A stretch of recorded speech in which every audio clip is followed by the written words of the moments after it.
and to serve this nation so we can have our rights, our liberties, and freedom here in America. Lord, continue to watch over us this evening. Allow us to make decisions underneath your will. In Jesus' name we pray. Amen. Amen. If you remain standing for the pledge of allegiance. I pledge allegiance to the flag of the United States of America and to the republic for which it stands, one nation, under God, indivisible, with liberty and justice for all. You may be seated.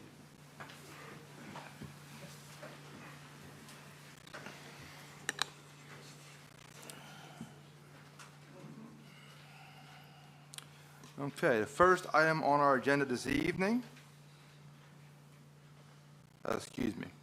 first I want to mention a change to our agenda for this evening.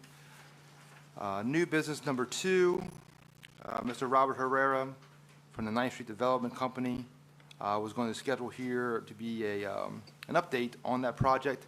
He'll be here in 2 weeks. Had a scheduling conflict, so we do apologize, but he'll be here in 2 weeks.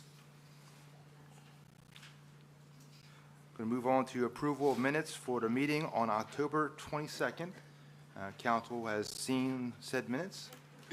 If there are no objections, I accept the motion for those minutes. Councilman Holland, Mr. Mayor, I make that motion. Okay. I have a motion from Councilman Hahn. Do we have a second? I second the motion. Second from Councilman Bradley. All those in favor say aye. Aye. All those approved? Okay. I approve those minutes. We'll move on to a proclamation for Mr. Thornton Parker. I'm going to read this proclamation into the record briefly, Mr. Parker, if you don't mind. We are proud to honor Mr. Thornton Parker Sr., a Seaford resident and city employee, on his well-deserved retirement. Thornton started his employment with the city of Seaford on December 30th, 1970, with the Public Works Department, and retired on January 4th, 2002, as Public Works Foreman. Immediately after his retirement, Thornton began his 22-year career as a crossing guard for the City of Seaford Schools, which he has done with enthusiasm and dedication, earning the respect from our community, co-workers, and students, who are all proud to call him a neighbor and a friend.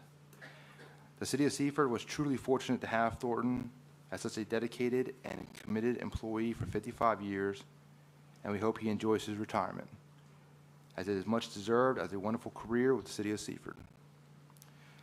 With that, I, Matthew McCoy, Mayor of the City of Seaford, by virtue of the authority vested in me and joined by the City Council and all our citizens, do hereby express our greatest congratulations and share in the celebration of an outstanding career in service. While retirement is a major milestone for us all, Thornton Parker Sr. has made his mark on the City of Seaford as a caring and committed leader who deserves many thanks for all of his hard work and dedication to our great city. Mr. Parker, thank you so much for your service. If you would all give him a round of applause.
core values of our police academy that we all attended. I attended it 36 years ago. And I'd like to say what they are. They call them the HICLADs: honor, integrity, character, loyalty, attitude, discipline, and service. And I think anybody that knows Thornton would say that he wears every one of those core values. He's going to have really big shoes to fill. And I hope you still come around. And we're going to see you at the award ceremony in February. But this is just something we wanted to present you with tonight. So congratulations on your retirement. Thank you.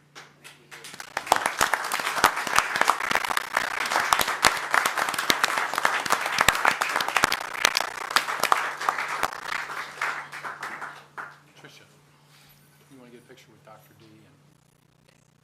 And Hold on. Did anyone from the school district, do you guys want to get a picture? Oh, yeah. We just love you. Here, He's we can set photogenic. this down so you don't have to hold it.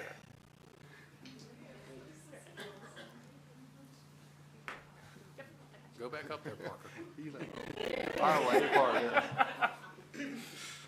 Oh, goodness. Probably. Slide me this. There you go.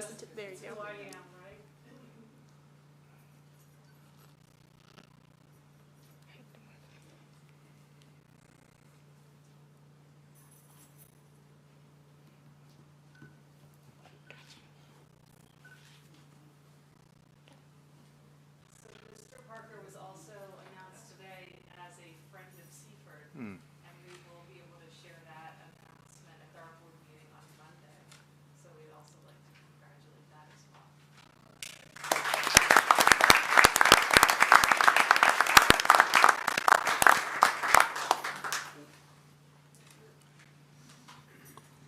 Y'all want to take it?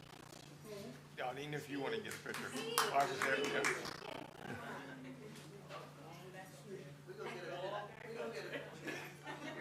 Look. I don't want any more of this.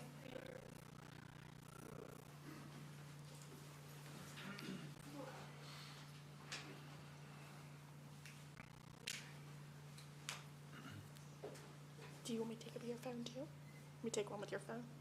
Or are you good? Her phone? We'll send it to you.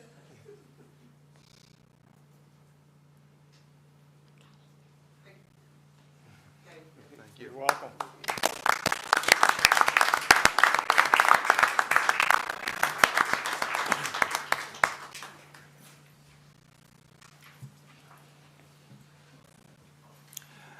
Thank you, Mr. Parker.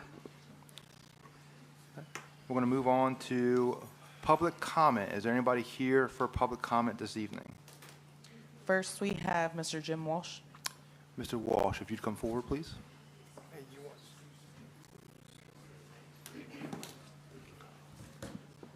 I'll try and be brief. Good evening, Mr. Mayor, council members. Evening. Mr. Anderson. First, I want to start off by saying that I do think that the city is doing a lot of good, and there are a lot of great things happening in the city that are going on. As you all know, my name is Jim Walsh. I live at 309 Plantation Drive in Seaford in the Governor's Grant subdivision. I had a meeting with the mayor and city manager today, and we discussed the impending water meter issues for lawn irrigation and the new city code that is now in effect. According to the new code that passed about a month ago, a little more than a month ago, 14.3.7E lawn irrigation systems shall be required, as described in 14.315C of this chapter, to install a meter and pit using one of two options. Option 1A, a meter and pit shall be installed on the primary house service before the irrigation system connection. This meter will be charged for both water and sewer usage based on the metered rates. Option 2, install a separate meter and pit that shall service only the irrigation system. This meter will be charged for only water usage based on the meter usage rates. Section 14.315 lawn irrigation C. No lawn irrigation system shall be connected to the water system of the city of Seaford unless a water meter and meter pit, as specified by the city of Seaford, has been installed as required in section 14.37E. Now, in speaking with the city today, they told me that the city is working to get people in compliance with the code, including the city itself. Mr. Anderson told me that he has asked Mr. Mears to get the meter pits and meters installed on all the city irrigation as well. Now, he did tell me that we would have the option of opting out of this if we did not want to use our irrigation systems, and we would just go back to using the hose and portable sprinklers. Kind of defeats the purpose of irrigation system, if you ask me.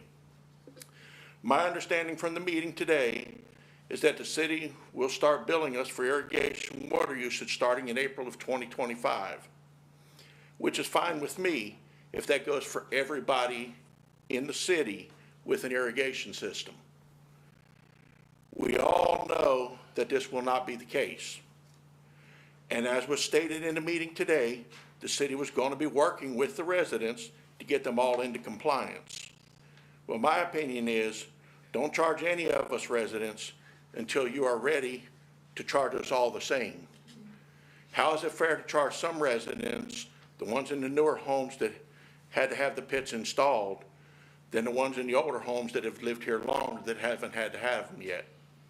In closing, I would just like to say, go to Walmart or Lowe's, buy a portable sprinkler, hook it up to your hose and water your lawn that way until the city is ready to bill everyone equally at the same time. Exercise your right to opt out of the lawn irrigation meter until the whole city is compliant. Do not stand for the discrimination. Thank you for your time. Jim Walsh. Thank you, Mr. Walsh. Thank you.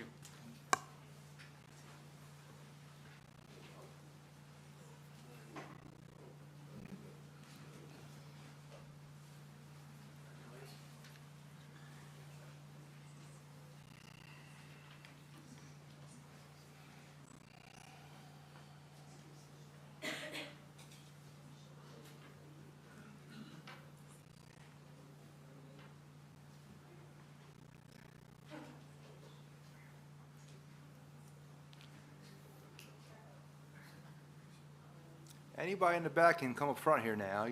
We're not going to bite you. Come on up. Is there anybody else here for public comment? Next, we have a Mr. Paul Sell. Mr. Sell?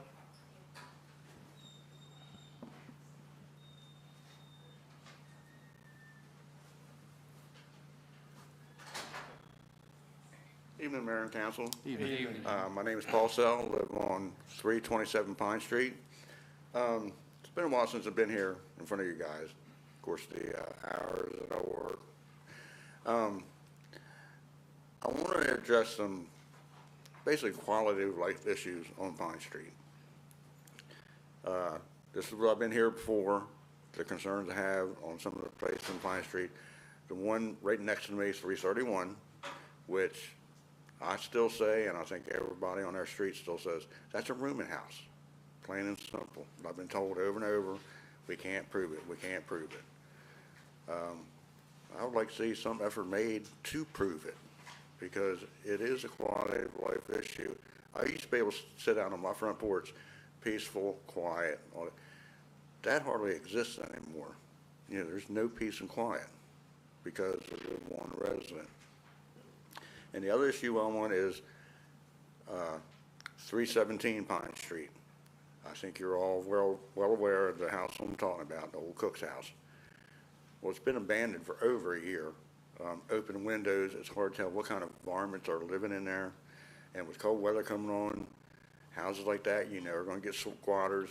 And I've seen before where squatters build small fires in the homes and end up burning whole homes down.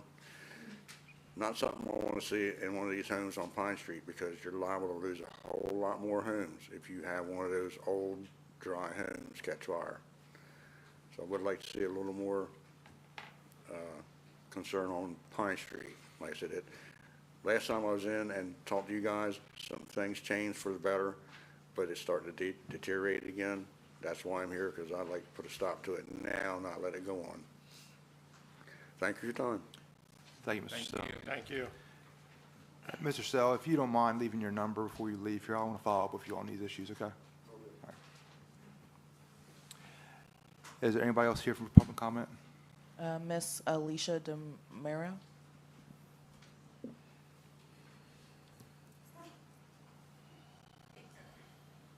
Good evening. Evening. Evening. My name's Alicia DeMiro. I reside at 332 North Pine Street. We bought the house last year of March 2023. For over a year and a half, the noise disturbance at 331 has been utterly disrespectful. There's no consideration for neighbors. People are trying to raise children. It's family households. There's public intoxication at night when you're trying to rest, and you have to be up 3, 4 a.m. for work the next morning, as well as putting your children on the bus for school, as well as my neighbors. It's affecting households' mental health at this point. There has been plenty of police reports. I have text messages communicating with the owner of 331, the landlord, Gary, okay? And he doesn't seem to solve the issue. So there has been plenty of different types of ways we've tried to coexist with this. We came here for peace and to give my son a better life. And this honestly is not what it's turning out to be. There are women who come around and the exploited behavior. It's disgusting to do in front of elderly. It's disgusting to do in front of children. There are some children and families in that household who are toddlers and in kindergarten, first grade, and they are seeing and living in this household firsthand with this going on. I myself have personally been in that house, and I know that is a rooming house because my son would play with the little girl. The little girl comes to me as like a safe haven because of the things that's going on with the roommates and the parties and the consistent negative behavior that's residing around there. I have photos of constant trash, beer bottles broken all over the place. I have proof of text messages trying to peacefully communicate with the owner as fellow homeowners. There's been no resolved disciplinary act toward his tenants at all, as he promised, which I could gladly show you guys. It's getting to the point where we're thinking about putting our house on the market and leaving. And it's a shame because, I mean, when you're trying to sleep at night, when you're trying to wake up first thing in the morning, I mean, it goes till 2, 3 o'clock in the morning. And when the police are called, all they do is maintain while the police are there. As soon as the police leave, they go right back to what they're doing. They're driving up one-ways. I have photos of the police being there when they're driving up one-ways, putting children at harm. There's a preschool at St. John's right there. There's daycare down the street. My child has just turned 5. My neighbor's children are first, second grade. I mean, there's children all over the place. It's not a healthy environment. And the type of behavior that's going on is completely unacceptable, and something needs to change, and not just for my household, but for everyone else's that lives there, because there's no peace of mind at all. Like, you don't even want to go home to your house because you know you have to listen to this constant disruptive behavior. And the utilities and the property taxes are too expensive to deal with this. For tenants who are living in a rooming house, they're not nearly paying as much money as we are. And I mean that in the most humble way possible. But there has been police reports of harassment, and there's proof of everything that I'm stating to you guys. But I thank you for your time. Thank you. Thank you. And ma'am, if you would leave your information as well before you leave so we can follow up with you as well. Yes. Thank you. Is there anyone else here for public comment? Miss Ivana Mendoza.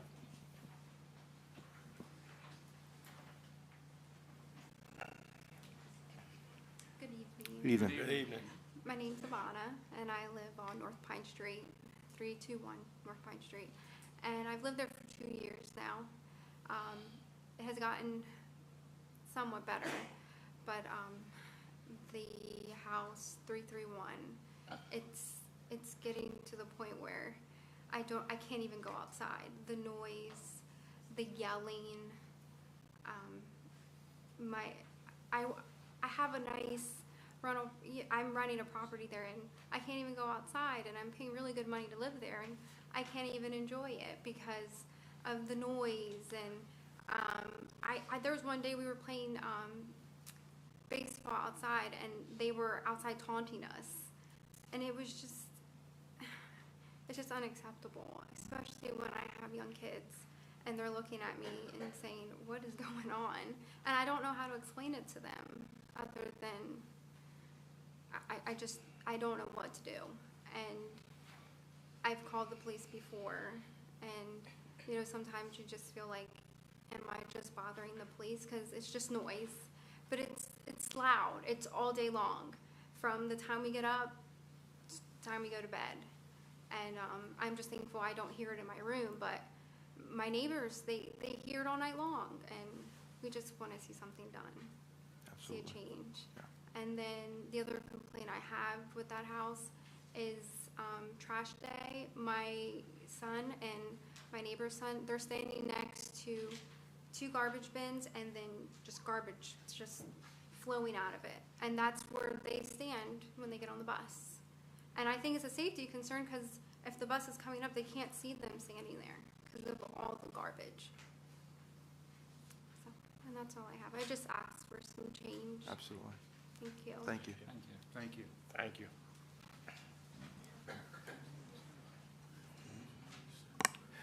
Do we have anybody else for public comment? Ms. Nan Zamorski. Hi there. Hey. Good evening. Good evening. Oh, before I begin, I just wanted to show you some of the resources that I used to prepare my presentation tonight. Green Infrastructure Primer that I hope most of you have a copy of. It's downloadable for free. By Delaware. It's a Delaware guide to using natural systems in urban, rural, and coastal settings, created by all Delaware employees, actually, DENREC and Delaware Planning, and also better models for development in Delaware. And this is available. And then also this is in our local library, Bringing Nature Home by Doug Tallamy. It's a wonderful resource. He's an entomologist at the University of Delaware. So well known all around the country and probably around the world. And then I also made some for you to look at, and I'll pass this around. These are, I'm always talking about native plants, native trees, and how they benefit our beautiful butterflies. Everybody loves butterflies, but we're losing a lot of them. But you have to have a tulip poplar to have a yellow swallowtail. So I put these under, so I can pass these around just so you can take a look at it. The native grasses and native flowers. Ms. Zamorski, Yeah. you have to be on the mic for us, if you don't mind. We're live broadcasting this. I'll take these. So you need to be, if you don't There you mind, thank you. Thank you. No. Okay. So, whoops, here we go. So, good evening, council. Thank you for this opportunity. I'm Nan Zamorski, a resident on Old Meadow Road in Seaford. I'm a certified teacher, a teacher naturalist with Delaware Nature Society, a habitat steward with National Wildlife Federation. I volunteer and occasionally consultant role with DENREC Watershed and Chesapeake Bay Trust for the adoption and upgrading of city and county codes as they apply to sediment and stormwater management requirements. So reducing the sediment and stormwater runoff not only improves our water quality for drinking, fishing, and swimming, but it also protects the multi-million-dollar industries that we have that depend on clean water. So I come before you tonight due to my happening upon a large cruise of the city workers cutting down mature, healthy native trees on our beautiful Centerpiece Boulevard. So not only once, but several times. So it's my understanding that one resident actually complained of weeds getting into his yard and perceived tree issues. So the city uses valuable resources by cutting many of them down. And so how about a hearing first or a workshop? So this is a terrible precedent because as these trees were chosen, designed, and planted through a grant from Delaware Urban Forestry a number of years ago when Seaford was a tree city.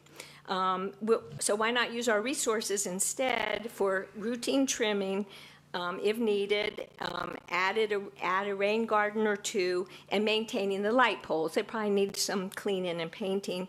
And even updating to some of the new LED golden glow bulbs that still allow you good visibility, but it doesn't block our night sky or affect bird migration or reduce pollinator mortality.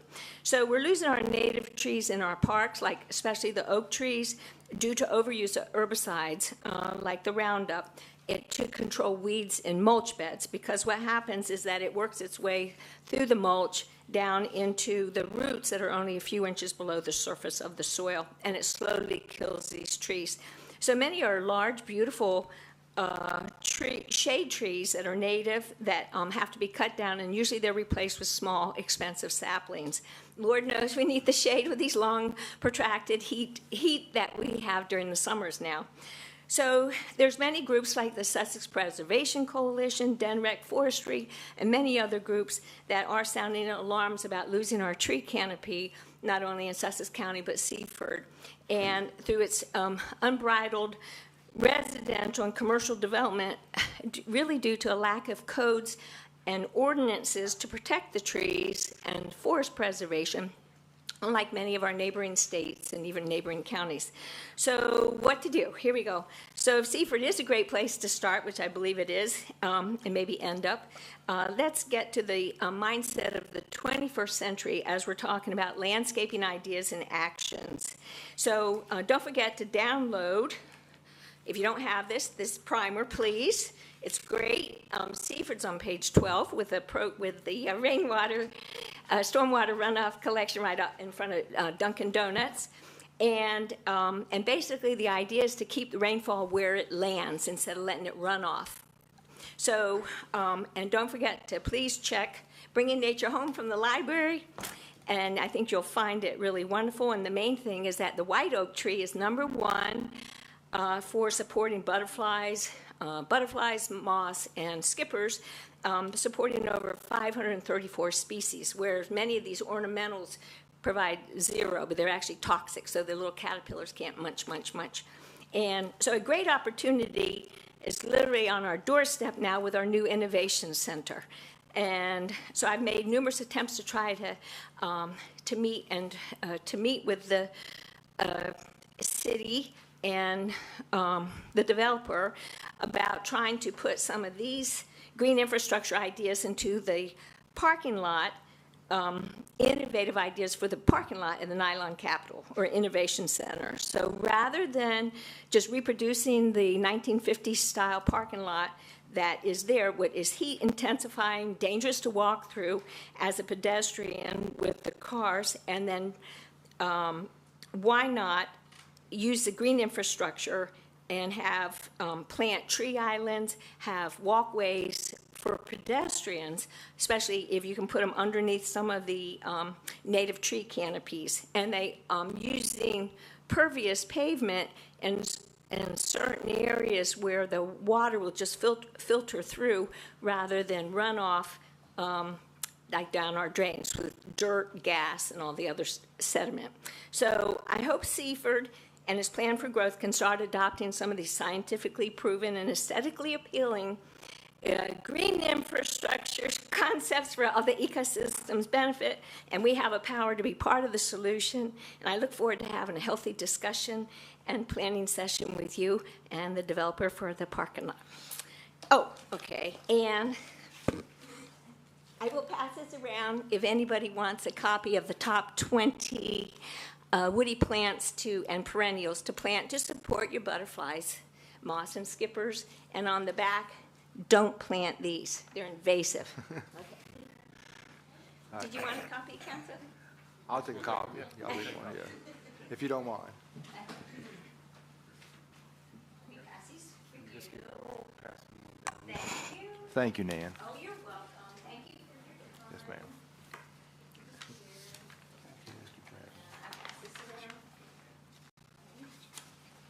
Thank you very much. I look forward to your call. Yes, ma'am. Thank you. Thank you. You're welcome. Do we have anybody else for public comment?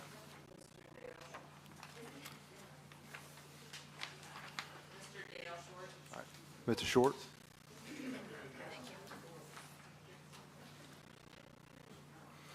Well, it's been a long time, like Paul Sell said. It's good to see everybody's health thing. Good to see you as well. I got a suggestion as far as the licensing and regulations and everything. We should go back to where it was 20 years ago. Back then, it was a hatchet deal with the city. Now, it's do what you want.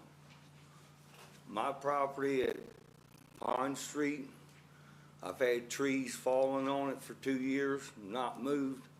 This summer, they dug up my backyard for a garden. All this stuff should start with the landlord. I thought about taking him to court, but you get a stack of papers that thick just to file a small claim against him. But the neighbors are tired of it. I went up there the other day, and it was so noisy, I left. The music is so loud. There's no concern about neighbors, kids, or anything. It's just a bad situation and nothing's getting done.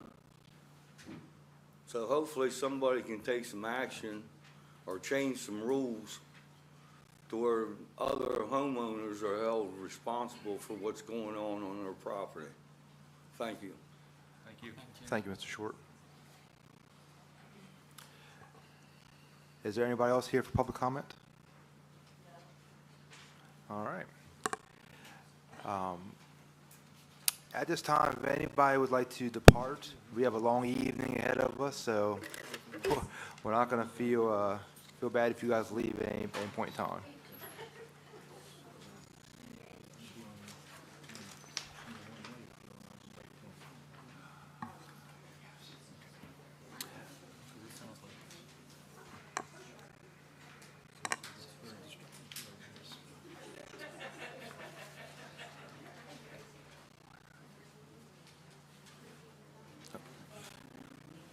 Thank you.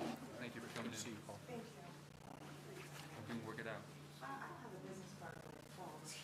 What you got? Go ahead.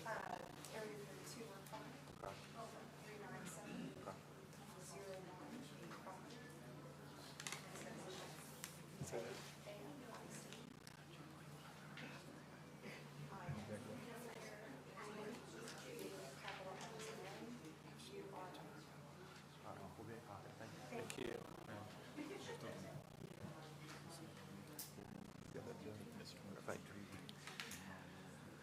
All right. Thank you for everybody who's willing to share tonight, public comment. We greatly appreciate it. Is there any correspondence? No, sir. All right. I'm going to move on to new business, number 1. And Ms. Tricia Newcomer. Good evening, Mayor and Council. Good evening. Good evening. What I have for you tonight is one of those opportunities that come along very few in a person's career, and that's to actually honor a business that's been located here in our community for 75 years. That's Penco Corporation. Joining us tonight is the president of Penco, Mr. Scott Sapna. We have the treasurer, Jeff Peterson, chairman of the board, George Sapna, and vice chair, Kent Peterson.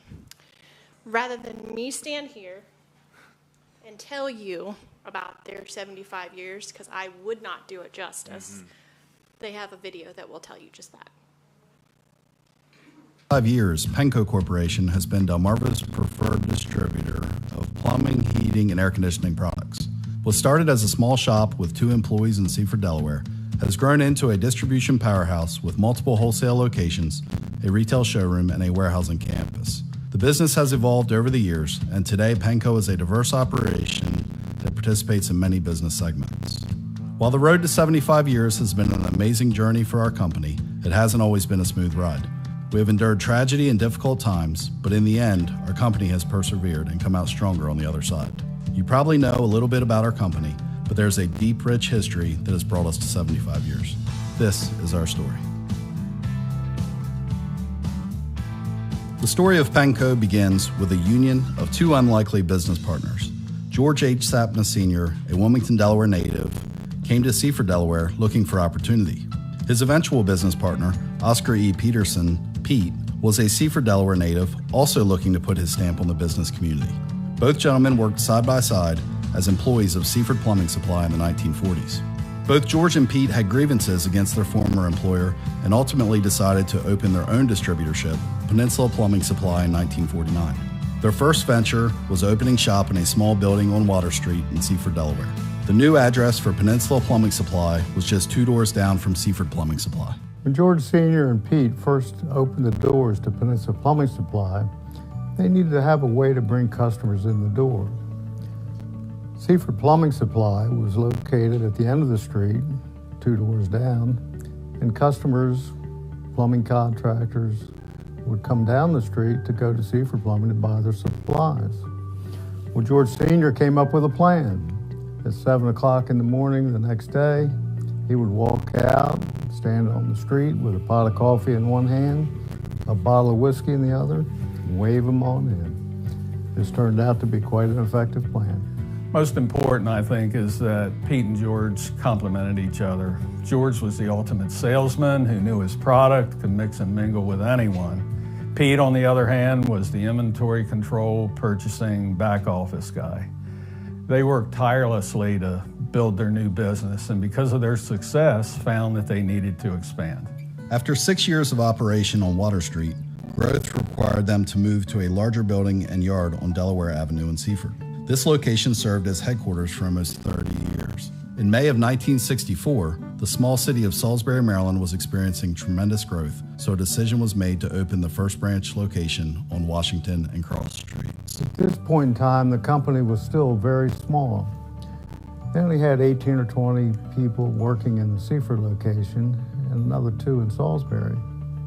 The owners knew that in order to compete, they were going to have to grow. They also recognized the need for diversification. Pete had personal and business relationships with several of the DuPont execs in Seaford. Pete found out that DuPont wanted to outsource their logistics at the Seaford plant. He talked to George about it.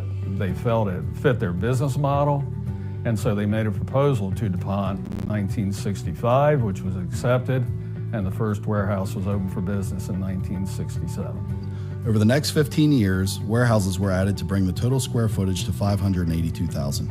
Penco managed logistics and warehousing for the DuPont Company in Seaford. Our warehouses were open 24 hours a day, 7 days per week with 3 shifts. At its peak, Penco employed over 200 employees to handle the business operations. With contract warehousing such a large part of the company, felt Peninsula Plumbing Supply was not indicative of the total services provided. In June 1971, the name was officially changed to Penco Corporation. The ownership asked for input from the employees as to what the new name of the company should be. It was suggested that we take Pen from Peninsula and Co from company, put them together to make Penco. It was unanimous. It wasn't long after that Kent and I began working full-time for the company. George and I both worked in the business growing up. We were expected to learn and do everything. We both graduated college in 1973, started to work immediately. So here we were, fresh out of college, and in our minds, there was no reason we couldn't grow the business, take it to the next level. That's what we did. In 1979, the company was dealt a devastating blow when co-founder Pete Peterson tragically died of a heart attack. Kent Peterson recalled the tragedy that struck his family and the company that evening. He was our president and our leader. We were devastated, but we knew we needed to keep Penco moving forward. People were counting on us, so we each took responsibility for certain portions of the business and became a management team. Pete's sudden death sent the company into a period of temporary confusion. Everyone recognized the need to reorganize and regroup the company. Therefore, we elected George Sattner Sr. as chairman of the board. We brought Bill Robertson over from the warehousing group and elected him as president. Kent and I remained vice presidents, but we switched roles. Kent took over sales, and I took over operations. We also elected George Ward as secretary-treasurer. The other thing we did was rotate the presidency every 5 years after that. Scott and Jeff continued that practice today, and Kent and I alternate as chairman of the board every 5 years. Also in 1979, Penco opened the House of Baths in Seaford, Delaware. The House of Baths was a showroom concept that highlighted rooms of plumbing suites. Coincidentally, the House of Baths shared the same footprint as our current showroom, Elegant Designs. After the 80s started with a tough economy, the beach market really became active, and the Rehoboth Beach branch location was opened in May of 1984. A second warehouse was soon added to help with the increased demand. As continued, a new headquarters was built in February of 1985 on Stein Highway in Seaford. Over the years, the headquarters location grew into its current footprint of 104,000 square feet, and it serves as our central distribution center today. To expand our service footprint even wider, the Easton, Maryland location was opened in October of 1987. The early 90s were another period of economic uncertainty, but management saw an opportunity to expand in Newcastle County and opened a branch location in Newark, Delaware in April of 1992. Also in the early to mid-90s, Penco welcomed the third generation of Sapnas and Petersons into the workforce. Jeff and I joined the business as teenagers in high school. Jeff and I started working in the warehouse at fairly young ages. We basically grew up in the business and have been working here ever since. Growing up in the business, Scott and I did everything from painting trash cans, spraying weeds, cleaning out ditches. We even had a couple tasks of cleaning the cobwebs off of the ceiling, which I only had to do one time because of an unfortunate accident that Scott had, or near accident that Scott had, where we all learned what OSHA lockout tags were supposed to be used for. In October of 2000, to fill a void in Kent County, the Camden, Delaware branch was opened on Route 13. In March 2001, downsized and fortunately missed their lease extension deadline. This allowed us to enter the commercial warehousing market with multiple customers and provide the warehouse space and handling services that we provide today. When DuPont canceled our contract, there was a lot of uncertainty about our business. We decided to revamp the warehouses and market them as Penco Public Warehouse. We revamped the warehouses, repainted, repaved, and totally revitalized the warehouse group. Starting the public warehousing business was indeed a challenge. After all, for over 30 years, we had leased our warehouses to one client. So we were on a mission to find new tenants. And over time, we were successful. And what we found is the diversification offered by the warehousing business along with the wholesale business is extremely important to Penco. In 2001 and 2003, Jeff and I returned from college and started working in the business full-time. Jeff and I had the opportunity to work in most, if not all, departments within the company. My focus was in sales and branch management, while Jeff's focus was in purchasing and inventory management. By the early 2000s, Scott and I were becoming more and more involved in the daily operations of the business. By the mid-2000s, we became officers of the company, and our first big project was to develop a modern-day showroom, which later became Elegant Design. In November of 2007, Penco opened a 5,300 square foot Kohler Premier luxury showroom called Elegant Designs. The showroom serves contractors, builders, and homeowners and allows customers to see before they buy. The completion of the showroom, and in addition to the headquarters building, were finished right before the Great Recession. One of the worst financial crises of all time was the worst financial crisis for Penco. Every month was better than the next. I can remember sitting in the boardroom and Kent would say, "What happens if our sales drop to X?" Then the next month, we would drop to that level.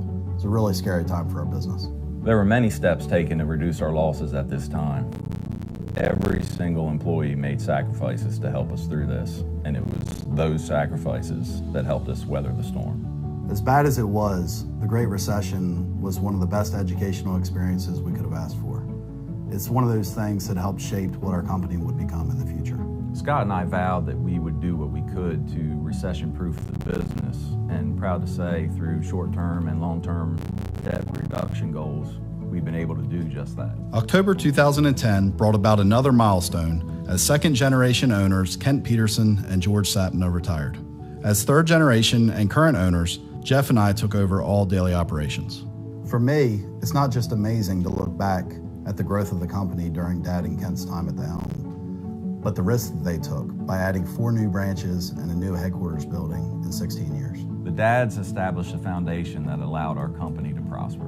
In September of 2017, management decided to expand the service territory to include a branch operation in Milford, Delaware.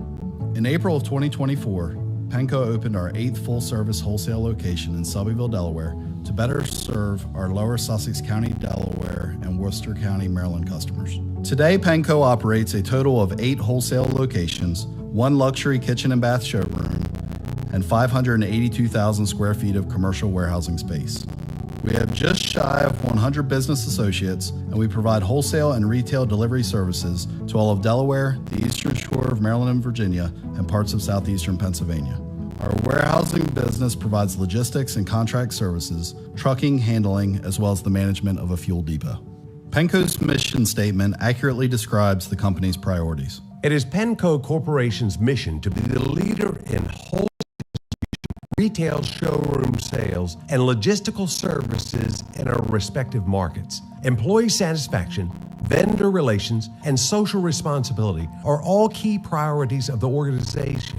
And Penco's core belief is that customer service is the driving force behind all 3 business segments. Penco is a service company. Our employees are everything, and we believe that we have the best in the industry. The company has a long history of being a great employer. Penco's average tenure is 20 years. Hi, my name is Jason Ackerman. I came to Penco in 2020. I'm currently the manager at the Commercial Warehouse Division in Seaford. Came here searching for a family-owned and operated company so I could be more in contact with the people who are in charge, and I love it here. Everybody's nice to me. At any given time, I have an open door policy with the owners, and I'm going to retire at this place. It's a great place to work. Hello, my name is Glenn Adams. I started my journey with Penco in 1987 as a warehouseman. I was then moved up to counter sales, followed by inside sales. I'm currently an outside plumbing salesman. I've been with the company for 37 years, and I'm proud to say that. They believed in me and helped mold me into the person that I am today. They are and have always been strong business owners. That's what brought me to the company. Penco is like family to me. They take great pride in their employees and strive to be the best in the business for their customers.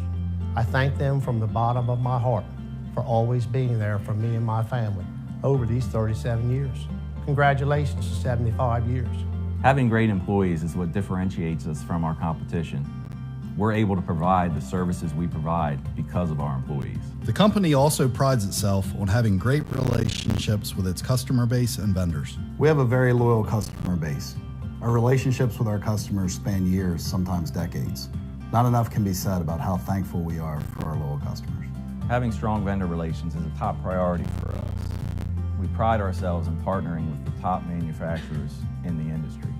Deep relationships mean something, and we couldn't do what we do without those partnerships. When it comes to managing the business, the ownership has always had the same philosophy. Our ownership group gets along really well, better than most.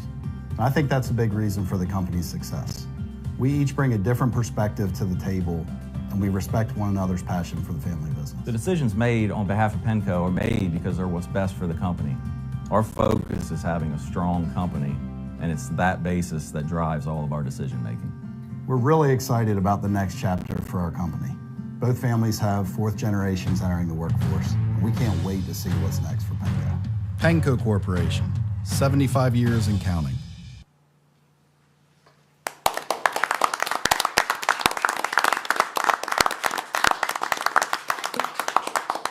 First, I can attest that their video is top quality. That's a lag in our network, so I do apologize. But I think you will all agree that that video speaks volumes to their dedication and their commitment, not just to their not just to their company, but to their community as a whole. These 4 have been here their entire lives, and I know in my lifetime I've seen and grown up with these gentlemen. So, gentlemen, if you'll come up, I believe the mayor has a gift for you.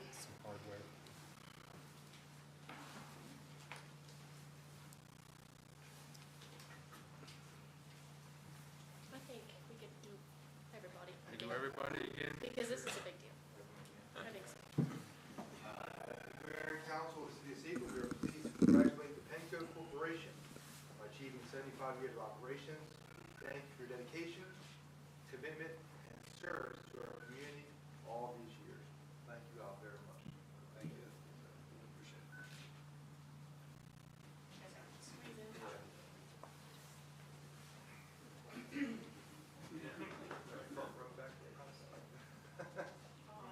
You can probably. You're fine.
That was a You remember that old building, the first building? wonderful video. Really appreciate them sharing that video with us. I would say, or dare to say, it's an even better story. Just hearing how they revitalized on a number of occasions and the challenges they faced, and the Penco relationship with our community is very well appreciated. I'm going to move on to new business number 3.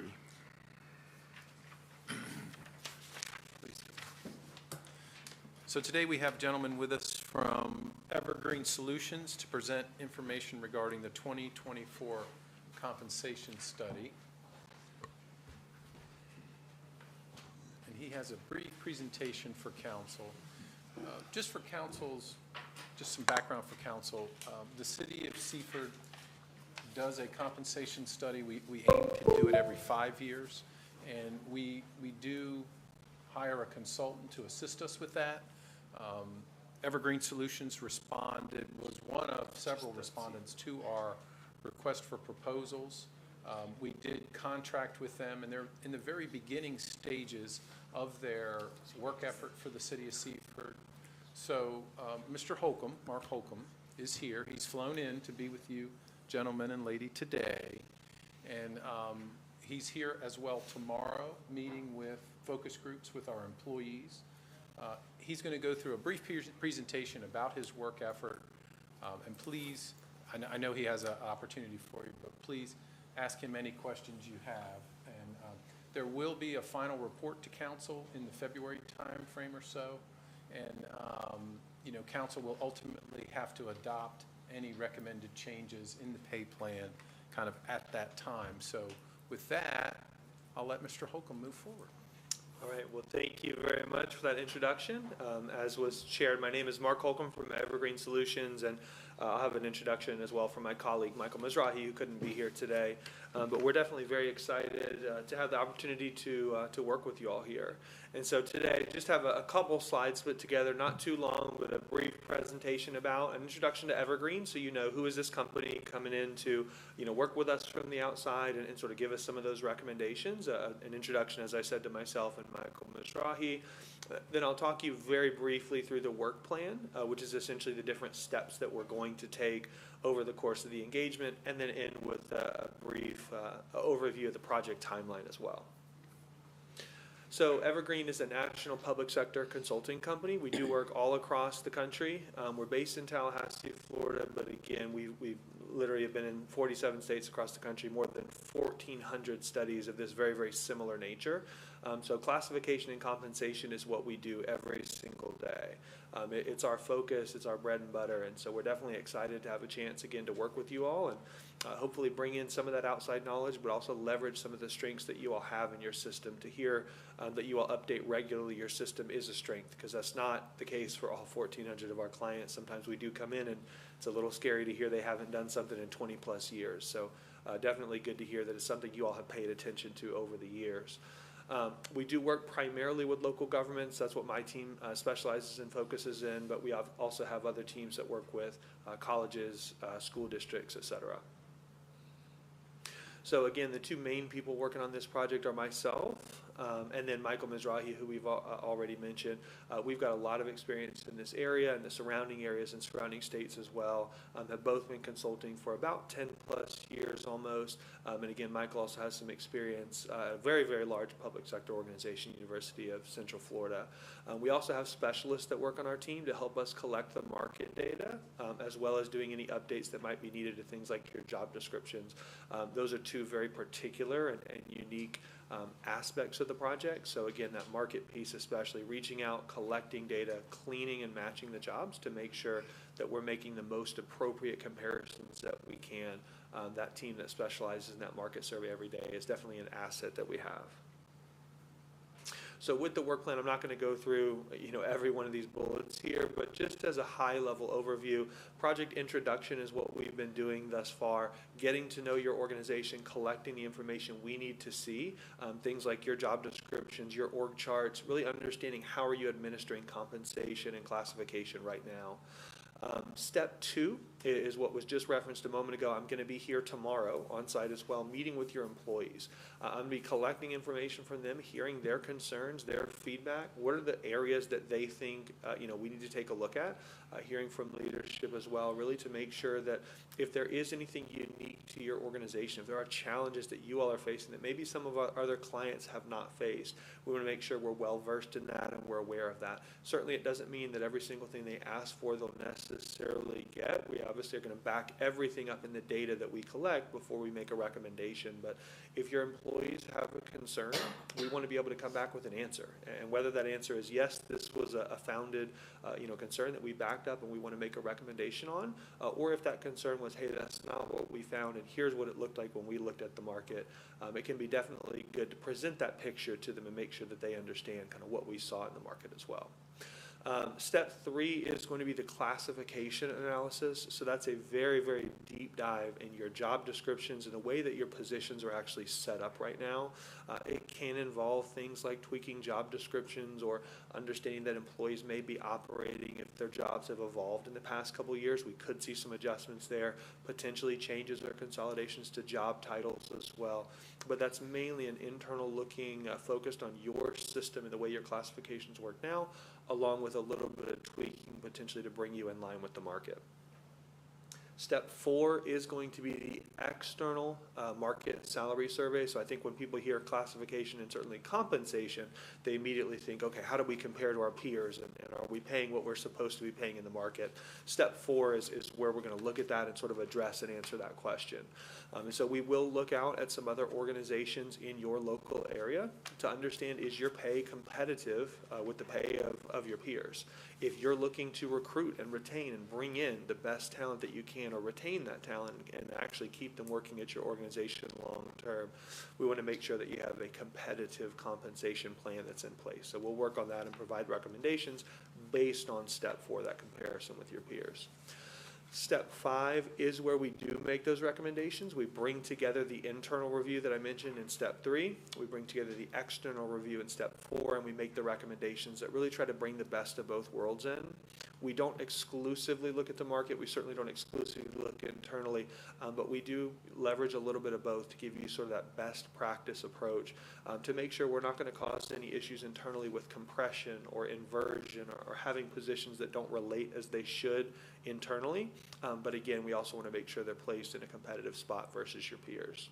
And then step 6 is when we actually finalize and communicate about the project. So what was mentioned a moment ago, coming back here and presenting a final report, we'll have a document that'll go along with that, as well as a PowerPoint that'll run through a little bit of a reminder, because it'll be several months from now, of sort of what were the steps that we took, but it'll have the results as well. So did we find you to be above the market, below the market? Were you on target? And then what were the recommendations that we made, along with any costs that would be associated? So one of the main questions we typically get here is, who are you going to be looking at in the market? This is a target organizations list that we do have as our preliminary set of targets. This is consistent with previous studies that you all have done. So again, I'll just leave the list up there for a moment so you all can take a look. But again, these are some of the peers that we would be looking to reach out to collect data. One of the questions we will have tomorrow when we meet with your employees and leaders as well is, who are your peers that you think are competing with the city for talent? Who do you think other employees are looking at, or potentially have you lost anybody? Have you seen some turnover, and have they gone anywhere else? So if we hear any other names, we'll bring those back to the city and share essentially, hey, here was another concern. Do we think this is a reasonable target? We look at things like population, again, commuting distance. So are they local enough that they could compete and actually take your talent without them having to move? That's an important factor to consider. We'll look at things like cost of living as well, and then demographics in the local organization. But this will be our core list that we're going to start with for those comparisons, and then any tweaks that will be made will be reported out again, certainly with the study. So my last sort of slide here of content before we'll address any questions that we have is a little bit about the timeline. So November, again, obviously where we are now, the introduction, getting to know the organization and collecting that data internally here. In November and December is going to be that classification analysis. So that really all starts when we start working with employees tomorrow, when we hear from them about, again, any concerns they think we need to be looking into, as well as a deep dive into your system, the job descriptions and organizational charts that have been provided to us already. We do have the ability to send out tools if we do hear about certain concerns. So let's say an employee comes up and says, hey, I don't think my job is classified correctly. I think my job is doing something different than what my job description describes. Although we know the city's done a good job for the whole, over I guess in general has done a good job of keeping up with the job descriptions, we may have a few areas where we have to send out individualized surveys to employees. We'll give them the chance to actually provide us information about what are they doing that's different. And so as needed, we'll be able to either update a job description, update a job title, or again, make a recommendation for a change if we find that there are some differences to the work that's actually being performed. In the month of December, maybe, we'll start thinking about that certainly in the month of November, but with the holiday coming up towards the end, it'll probably be December before we do that major collection there, will be the market and data collection from the external peers. So that'll start in December. We do leave ourselves, again, given the Christmas holidays as well, the opportunity to continue collecting and finalize in January. So we'll have those final market results from the external peers in the month of January. And then when we get to January through March, that'll be when we'll actually work on reporting and our recommendations. So we will need that market piece in January to be finalized. As soon as that's done, we'll fold in the internal and the external, and again, start with those recommendations and reporting pieces of the project. It will include, again, that presentation here. So we'll start working with your city administration to figure out when is the best time for us to come back here and present. When are we going to present that written report and document as well, and what format is going to be most helpful to your employees. And again, that'll all be ready in the first quarter of next year. So there's just a brief overview of the classification and compensation study that we're going to be conducting. Any questions or anything I can address in a little bit more detail for you all? Are there any questions for Mr. Holcomb from council? I'll throw one out there. Let's say a certain area of the city department is understaffed, and you have employees that are taking on extra tasks until these are job descriptions are filled. How would you classify them?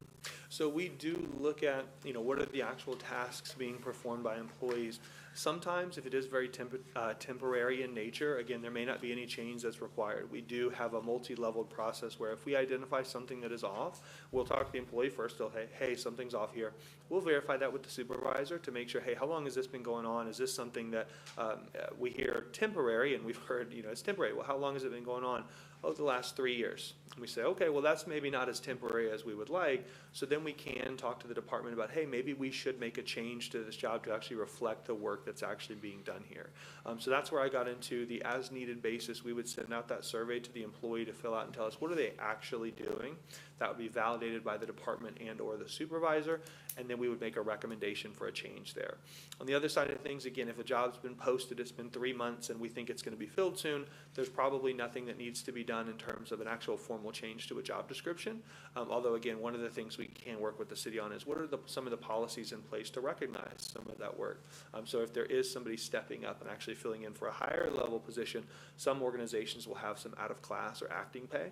And so that's something we can look at. Is that appropriate to add or not? But definitely a good question. While this is not a staffing study where we would come back and say, you need to hire 10 more people, you are correct that staffing can play a role in sort of the jobs morphing and actually changing over time. Thank you. Any more questions from council? Okay. Thank you, Mr. Holcomb. We appreciate it. We look forward to your findings. Thank you very much. I'll look forward to coming back and reporting. All right, thank you. Appreciate it. Thank you. We'll move on to new business number 4.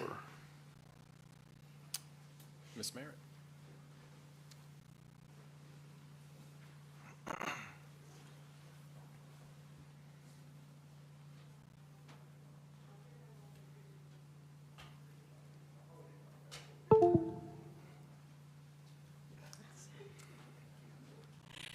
Good evening. How are you? Good evening. All right. I'm presenting some financing proposals in the FY25 budget.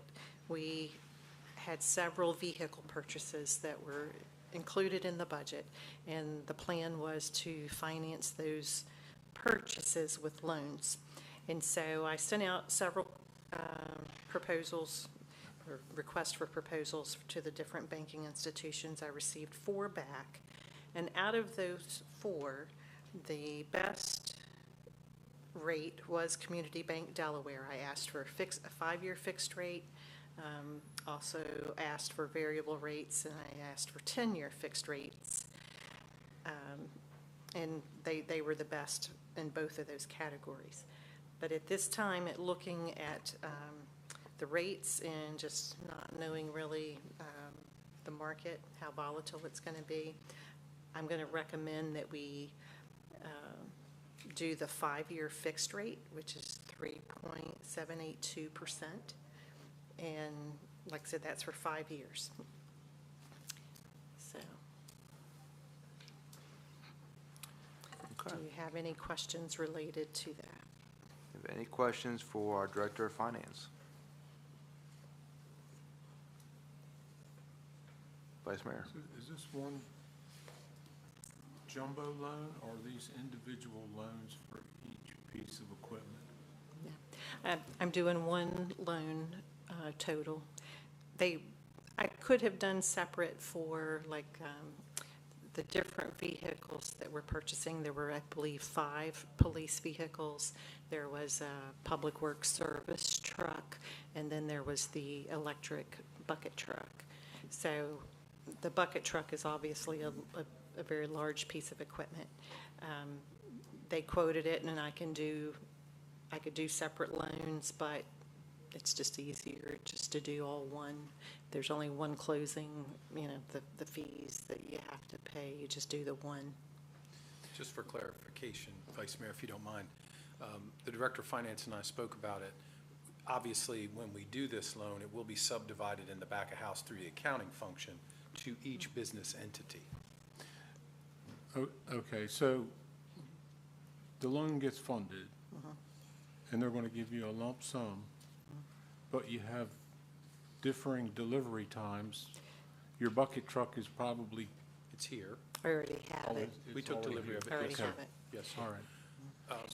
So how did that get paid? You're going to pay yourself back? Correct. Because Yes. you took cash out? Right? Yes. Okay, so, but you still have other vehicles that Police will be- cars are here. The only one I have to ask, and the director's here, you received your, all vehicles, So right? everything's here, it's Yes. just, The only thing is with the police vehicles, they are being upfitted, but we have them. They're just not on our premises, if okay. that makes So sense. that clears it up, because I was just concerned about having a pot of money and then Coming up short. having staggered deliveries, but it's all here, so Right. the point is moved. Yeah, we waited to do the loan until I knew I had everything. So, Are there any additional questions? I just have a comment. That's a good rate. Yeah. It's a really good rate. Yeah. I borrowed money a year ago, and it wasn't anywhere Yes, near sir. that, so. Yes, it's a great rate. I am kind of curious, what were the other rates on the other? So Fulton Bank provided a 6.7% fixed, 5-year fixed rate. It was 7.6 for a 10-year fixed. Link Bank was 6% 5-year fixed and 6% 10-year fixed. M&T Bank, it's through their lease purchase program. It was 4.361% for a 5-year fixed and 4.345% for a 10-year fixed. Thank you. Do we have any additional questions for our Director of Finance? Okay, if we have no additional questions, I'll accept the motion. Mr. Mayor, Councilman Holland, I make a motion to approve a loan with Community Bank of Delaware for 5-year fixed rate of 3.7820% for financing the purchase of several police vehicles, electric department bucket truck, and a public works service truck as approved in the FY25 budget as presented. Okay, we have a motion. Do I have a second? I second the motion. I have a second from Councilman Bradley. All those in favor say aye. Aye. All those opposed? Okay, passes unanimously. Thank you, June. We'll move on to new business number 5. So I'd like to invite up two people that are with us today, Ms. Sheila Kintz, who's the treasurer for the Seaford Community Swim Center, and Ms. Nancy Sturgeon, who is the president for the Seaford Community Swim Center. Welcome, ladies. Good evening. Good evening. How are you doing? Great. How you doing? So before we talk about profit sharing contract itself, I'd like to give you a little update about the pool for this 2024 season. We had 340 members this year. I will say that I was a little worried because at the beginning of the opening of the pool, which was at the end of May, we only had around 250. So I will say that I went to my city and talked to Miss Tricia Newcomer and said, hey, look, can you help us out a little bit? There's a sign there at the Kiwanis Park that I think might be able to be a good advertisement for us. And she and her crew were so nice and got us a pretty slide up there. And for a month, it ran. And guess what? We got 90 more members out of that. So that sign is doing great things. So I want you to know that the demographic has changed just a little bit at the pool. It was more parents with children, family-oriented. We've seen some of our families, our children are getting older, and like my son, he's like, well, I got other things to do, Mom. You know, I don't want to do as much pulling. You know, I'm going to be on the swim team, but I'm leaving, you know, after that and doing my own thing. We're seeing a shift. We're seeing a shift to more of a senior citizen type of environment where, you know, these new developments that are coming up in Bethel and other areas are looking for, you know, places to go to hang out. So, you know, we're getting more of those individuals coming. So we're seeing a little bit of shift, not bad. But I just want you to know that, you know, it is still a wonderful way for the community to enjoy some entertainment. Not only the city of Seaford itself, but there is a lot of people who come to this pool outside of the city limits. We have people coming from as far north as Milford, as far east as Millsboro, as far south as Delmar, and as far west as Federalsburg, and all the towns in between. So, you know, those people are coming to this town, you know, to spend their money in gas, to, you know, eat, and to, you know, also go to the Walmart and, you know, along with the pool, because, you know, we got to have rafts for the pool, you know. Just to let you know, our rates went up $10 this year. Sadly, the minimum wage is helping drive that. It went to $13.25 this past year. It's going to go to $15 in 2025. So there may be a slight increase, but we're really trying to keep that as low as possible. As you all well know, expenses are up for everybody. There's no change in that. But, you know, I'd like to continue to remind you that as an individual, I paid well, I didn't pay $160, but that's the normal price. I got the early bird rate. But $160 is a one-time fee. You can go there 90 times. Pool's open for 90 days. You can go there 90 times.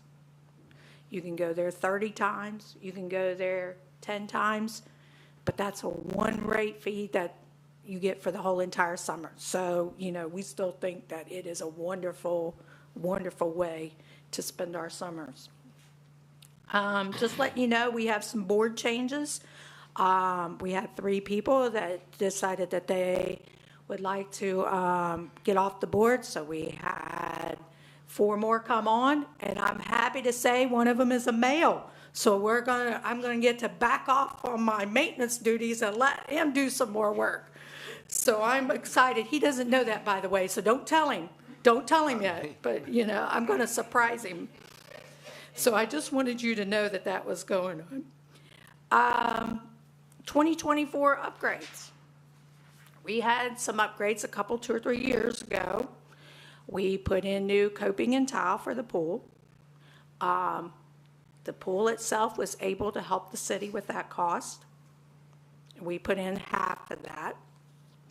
2024, like right now, as soon as the pool closed, October started and some concrete on the west side came up. New skimmers are going in. We're putting a handrail in for handicap accessibility on the west side of the pool, pouring new concrete so that, we had a little lip from the coping that we wanted to straighten out. Plus, that side has been a trouble for quite some time because the concrete is falling much lower and causing trip hazards. So that work is in progress. So if you're going to see little humps of dirt, they're starting that work and such. So that brings us to the profit sharing contract that we've had. In the past, the profit sharing contract said that after any income after $50,000 was 60% given back to the city, and the other 40% the pool kept, which we believe that is very fair. But we also recognize that the city has their own hurdles as far as being able to provide different things. And we've always been big into wanting to help with the community pool by trying to help fund these projects.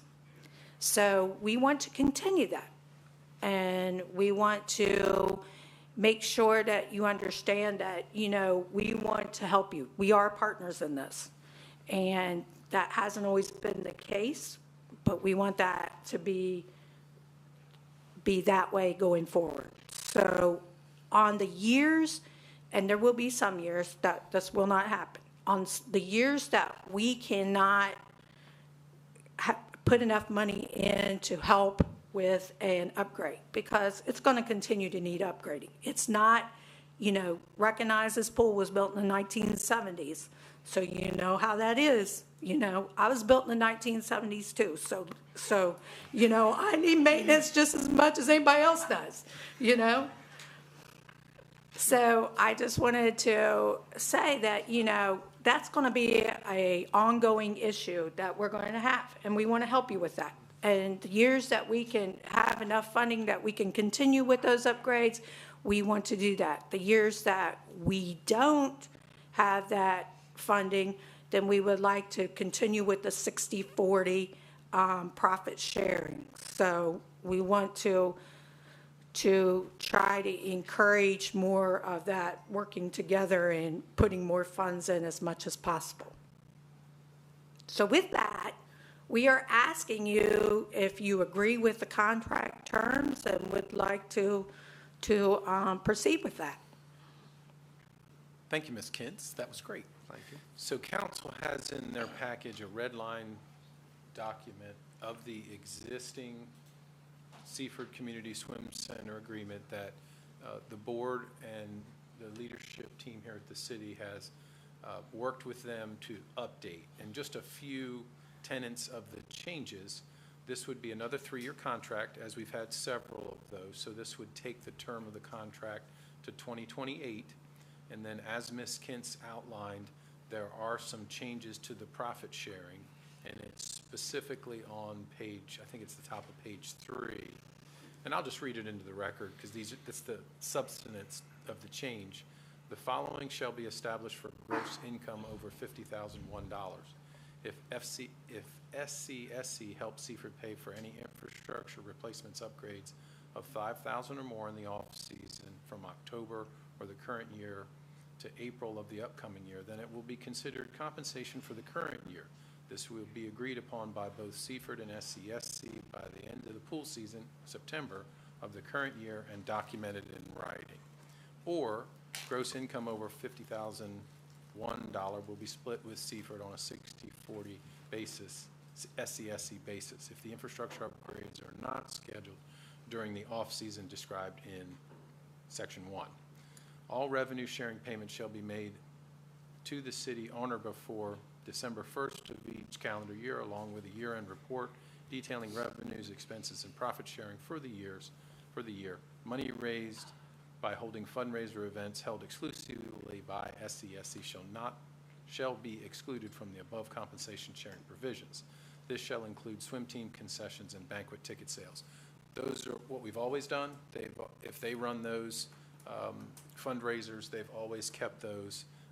And we did receive this year, Ms. Kintz dropped off to the Director of Finance and myself, their financial statement from this last year. She has intimated she's ready to make the payment to us, but we wanted her to give the report to council. Let's see if there were any questions from council. We have discussed this internally. We have had good success over the last, it's been over a decade now with SCSC, different board members, but they do a great job. They do provide a good community service. So certainly staff would recommend council consider carrying on with this agreement. Okay. Are there any questions from council? Your membership, how has it grown over the past 3 years since COVID? It actually was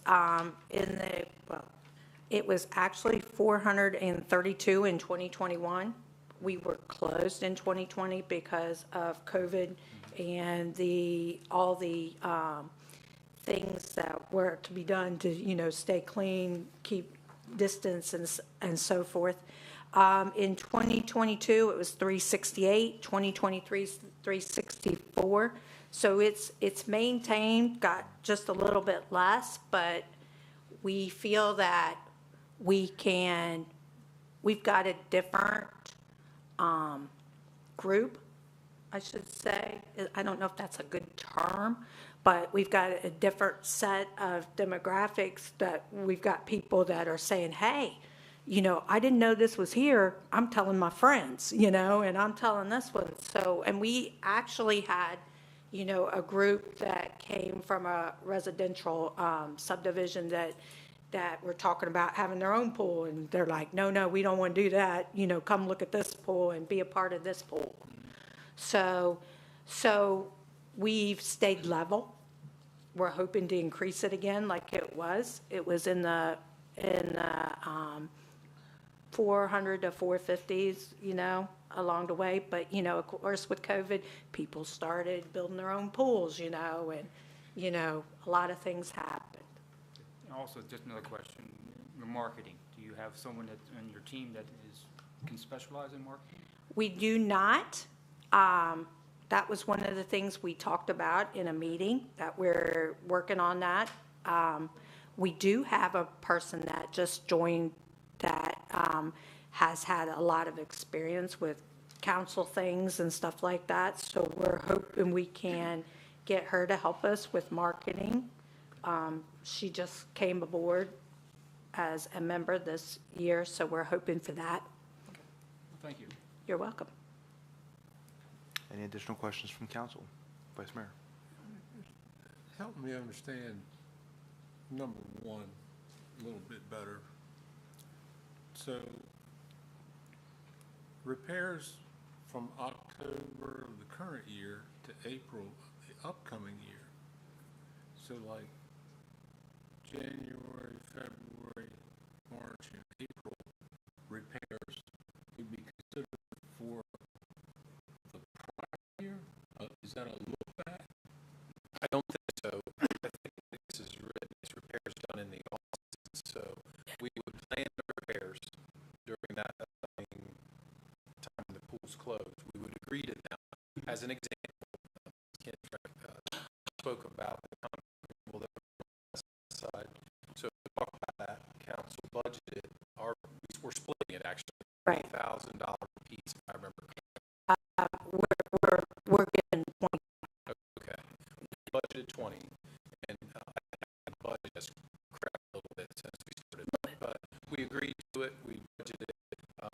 the idea here is if we had $5,000 expenditure or something like that, we replaced a diving board, they replaced a diving board. So things like that, instead of writing us a check at the end of the year, if we agree on an improvement, whatever that might be, and we agree, they agree, then we would proceed with that instead of them actually writing us a check. We would agree to the improvement. Does that make sense? That makes sense, with just the wording. Did I state it correctly, Ms. Kent? Yeah, you stated it correctly. And believe me, that's my wording, and I didn't know how well to put it in there, but Charles did a very good job of saying what we were But these are meaning. for planned expenditures that would go on over the pool closure. I'll say yes. Now, as an example, and I'll go back to the concrete replacement, it's a little bit of exploratory surgery. Right. They know they have a leak, so our pool contractor, Mr. Cannon, is excavating, and he thinks it's the skimmers and the pipes connecting them. But as all things go, and as you probably know better than anyone, once you excavate it, you find, we had to replace all this piping versus the 10 feet we thought. So with that caveat, yes, we would plan those improvements in advance. Again, we're looking at hopefully replacing basically a side of the pool for this year and 3 more years. Yeah. That was our loose plan that we've kind of agreed to, so we can go ahead and get that whole pool deck replaced. The deck. Yeah, and it's not all of the deck. As Ms. Kent stated, it's the deck adjacent to the new coping. Yes. Because there has been some settlement there, and There are square sections of concrete that has like an expansion joint into the next one. Those first squares are what we're taking away all the way around, because on the west side, we've literally had some of the concrete settle to the point that it's becoming a tripping hazard. it's 2 inches low. Yes. And that's not at the coping, that's just the whole settlement over there. But as stated before, the coping, that when we put the new coping in, we didn't realize that it was going to be a little bit higher. We have a temporary fix, which has become a little bit permanent. But, we eventually want that to smooth out and be, correct. And this isn't going to be something that just happens like in a couple of years, because of course, we've got to have the money too. So we've got to save up the money to do the next, the next side and the next side and the next side. So, it's going to be some time, but we're working at it little by little. Thank you. You're welcome. Are there any additional questions from council? Okay. If there are no additional questions, I'll accept the motion. Mr. Mayor, Councilman Quillen, I'd like to make a motion to approve the renewal of the Seaford Community Swim Center Agreement for the community pool located at 1035 West Locust Street as presented. We have a motion from Councilman Quillen. Do we have a second? Mr. Mayor, Councilman Holland, I second that motion. I have a second from Councilman Holland. All those in favor say aye. Aye. All those opposed? Sorry. That's all right. All those opposed? Okay, it passes unanimously. Thanks so much. Thank you very much. We appreciate it. Appreciate you. All right, I'm going to move on to new business number 6. Good evening again. Good evening. Good evening. Tonight, we have the presentation for the approval of the implementation of the 25 and 25 fee reduction program administered by the city for all new single-family homes built in developments with installed infrastructure. This was an incentive that was started in 2010 to build out the vacant lots in areas where the developers had already gone in and put in the infrastructure for water and sewer, not specifically, but in areas such as Muirfield, Governor's Grant. So we've always tick and tied it to the year. So in 2010, it was 2010, and then it creeped up there every year afterwards. We capped that out 5 times, so in 2013, 2020, 21, 23, and 24. And then 3 of those times, actually, developers put in a request, and council extended those numbers. So in 2020, 21, and 23. And you can see those numbers here and how that plays out. Just by way of your information, water tap is $725, sewer tap is $1,050, so it's roughly $1,775 per unit. And we've seen multiple developments. It's been Bel Air, Muirfield, Governor's Grant. Mostly it's been Bel Air and Muirfield the last 2 years. And so it's always been done administratively. Certainly, as we note, it's been tied to the year. So in 2010, it was only 10. It was a very small amount. We're approaching 25, so that's a relatively large number. And so we feel that it's time for it to not be an administrative thing, that council probably needs to make the decision. Do we continue this program each year? Do we make a change? Do we just stop at 20 and 25? So we're bringing that forward to you guys for your approval and your thought process as well. Okay. Do we have any questions for our economic development leader? Vice Mayor. It's more of a comment than a question.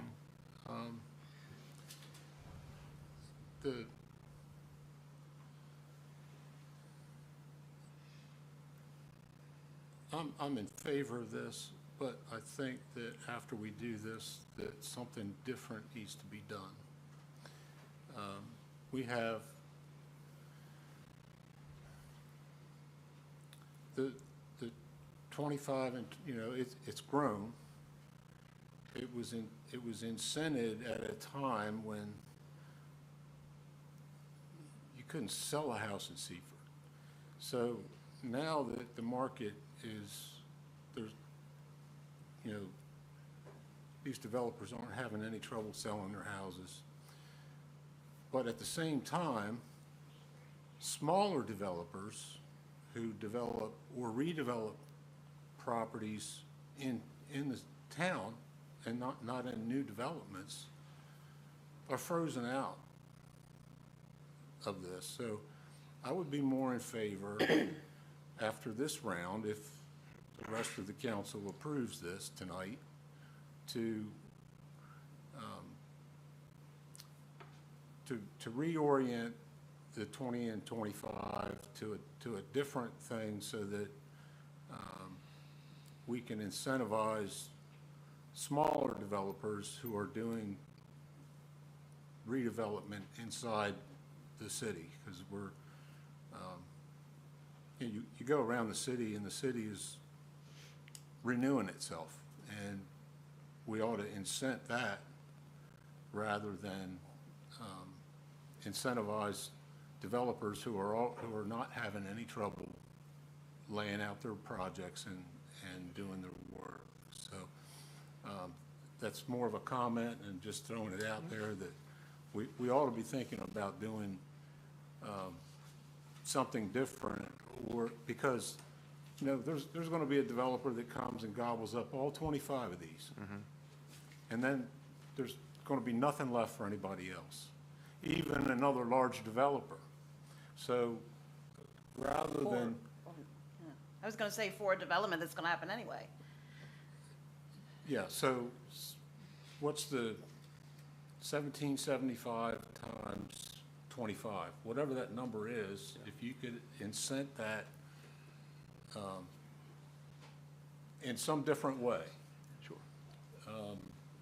Rather than impact fees, or not impact fees, but tap fees, to incentivize a smaller developer a different way. Because the larger developer is going to come and they're going to come in with their ask anyway.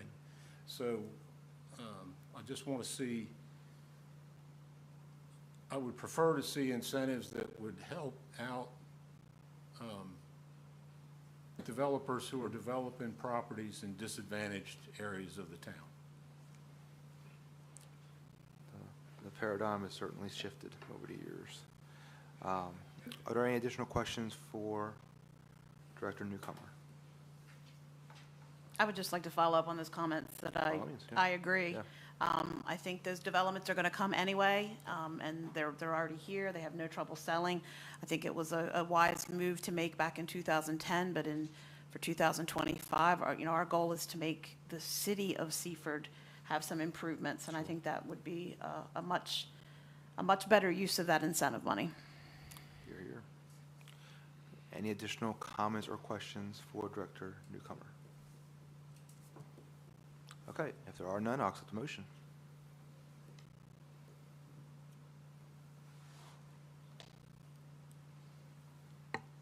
Mr. Mayor, I make a motion to implement the 25 and 2025 fee reduction program administered by the city for all new single-family homes built in developments with installed infrastructure beginning on January 1, 2025 as presented. Okay, we have a motion from Vice Mayor Henderson. Do we have a second? I second it. We have a second from Councilman Bradley. All those in favor say aye. Aye. All those opposed? Okay, it passes unanimously. Thank you, Trish. We'll move on to new business number 7. Still. And you're back again. So before you this evening is a recommendation from the Economic Development Committee regarding a request from BCD&E Investment Group for a waiver on the equipment and labor costs on work associated with their project, work from the electric department associated with their project on Walker Street. Representing BCD&E this evening is Mr. Brad Kaufman and Mr. David Ball.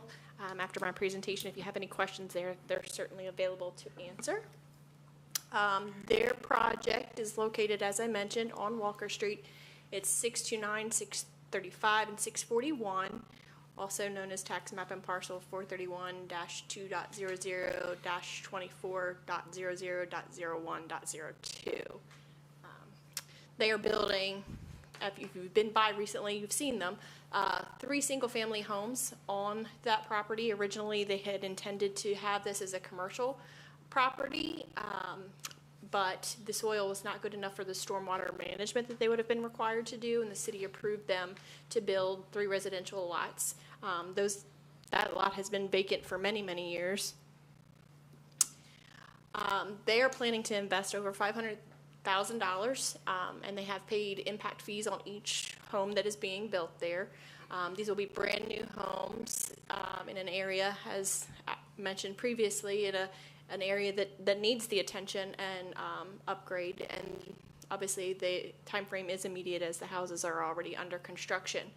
Their original request came in, and during the time prior to the Economic Development Committee meeting, a neighboring developer that would have shared in the cost of that estimate changed his plan and how he was coming at things, so that actually changed their plan. So we were able to amend their numbers going into the Economic Development Committee meeting, and they were asking to have, as I mentioned, the equipment and the labor costs, which was a total of $14,000, with them continuing to pay for the materials. After a significant amount of discussion, the committee felt that with the increase in costs that the city has with labor, with the unionization of the electric department, those numbers have gone up significantly. So the committee felt that maybe half of that labor was of a value of something that we would recommend, and then the full amount of the equipment, giving them a total incentive of $9,780.03. All right. Thank you very much. Are there any questions from council? I got one. Hey, Trish, is that area considered included in the downtown? It absolutely is. Okay, so they will be So they will be eligible to apply, and the way that it works, because they are 3 separate tax map parcel numbers, they could go for 3 incentives from DDD, which also then, if is awarded from the downtown development district, if funds are still available with Sussex County, the county will match that up to $10,000 per incentive. Any additional questions? Okay. If there are no additional questions, I'll accept the motion.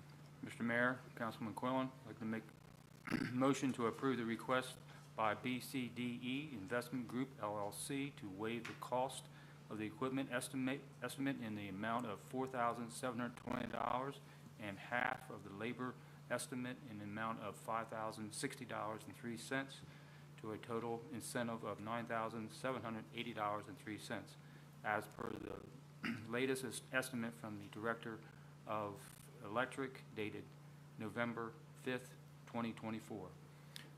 Okay, we have a motion from Councilman Quillen. Do we have a second? I second the motion. We have a second from Councilman Bradley. All those in favor say aye. Aye. All those opposed? Okay, it passes unanimously. And now on to new business number 8, and you're back again. So it's funny that you mentioned the Downtown Development Yeah, District. spoiler That is alert. on the agenda this evening. As you may remember, this body approved the amended plan on June 11th, 2004. We presented that plan to the Governor's Cabinet Committee on Strategic Planning on October 1st. And I'm proud to say that on the 25th of this month, we received notification from the Governor's Office that we have been approved to continue that designation for another 5 years. So we'll have that designation. Our designation technically runs out January 15th, 2025, but even in that little gap period, we're still covered. So our extension will last until 2030. So we're excited about that. We know that there's a lot of projects that are eyeing this money, and it's helpful to those projects. We do have the opportunity to request an extension one more time, the way that the legislation is written. Certainly, there's a change in administration, so that could always change as well, but we are excited to share that information with you. And Director Newcomer, could you remind me, you ran me the figure the other day, the amount of money that's come in totality over the years for this program? So since our designation in 2015, we've had over $31 million of private investment in less than an 85-acre area of Seaford that's been leveraged between state, county, and city incentives. It's been leveraged against about $2 to $3 million. It's a pretty big deal. I would say you and our city manager and your team deserve some kudos for all you've done over the years to develop this project and bring it to fruition. It's benefited so many businesses, and our downtown as a whole has undergone a facelift of sort over the years. So proud of this program, proud of you guys for carrying it forward. We appreciate that. And I will say that we did carry those same sentiments to the Governor's Cabinet Committee, that, on behalf of the city, we feel this is one of the best programs that the state of Delaware has ever come up with. And to see downtown go from almost a 95% vacancy to now we can't find commercial property downtown, that's huge. So we've encouraged them to continue the program as well. Hear, hear. Are there any questions for Director Newcomer on new business number 8? Thank you for what you do. Thank you. Thank you. All right. And no motion required for that one, so we're going to move on to new businesses, number 9, and Director of Public Works, Burley Mears. Good evening, Mayor and Council. Good evening, sir. So back in 2021, the EPA came out with a new lead and copper rule, which stated some requirements that we were going to have to do. So you might or might not remember, late 2022, we contracted with 120 Water, who was going to help us to create the required lead inventory of water services throughout the town. We got a matching planning grant for that. It's been a 2-year project, 50-50 matching planning grant. So with that inventory, we were required to submit it to the state by October 16th of 2024, which we did. We made the deadline, which is great. They also have created a database that houses the inventory, and then a portal for both us and the customers to access to see, what their service is designated. Basically, it's, what it is you're trying to determine what the material of the pipe is, both on the city side of the water service and then the property owner side of the service. So we typically use, in most of our applications, we have what is called a lead bend, which is lead, that comes from the water main to a different type of material of pipe that runs into the house. Typically, originally they were galvanized pipe.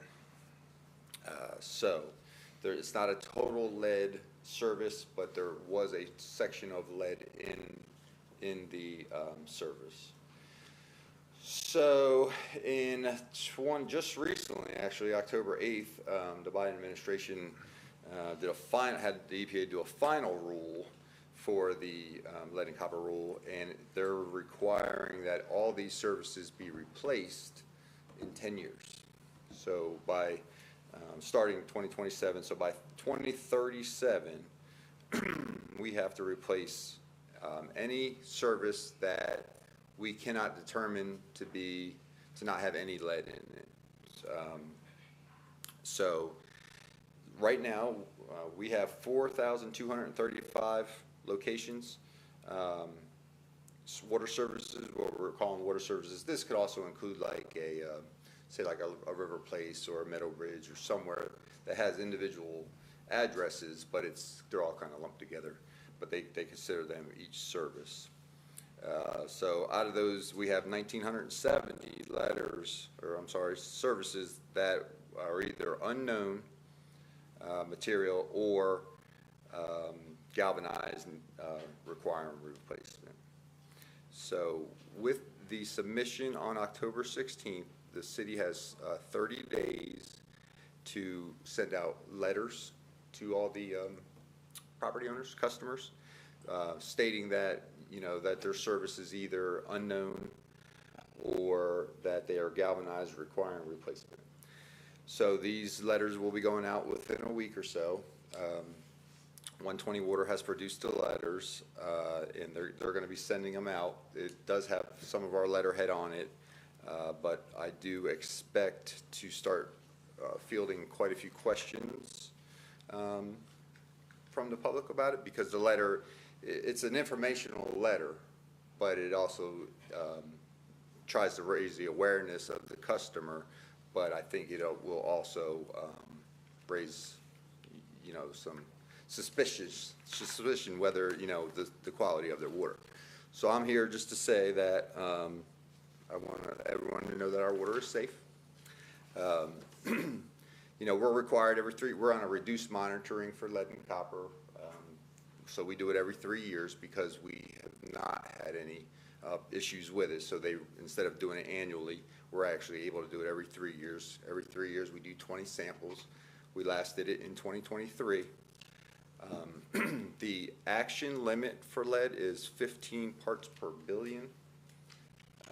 That means that, if you are over 15 parts per billion, you're required to do something, replace the line or find out where it's coming from.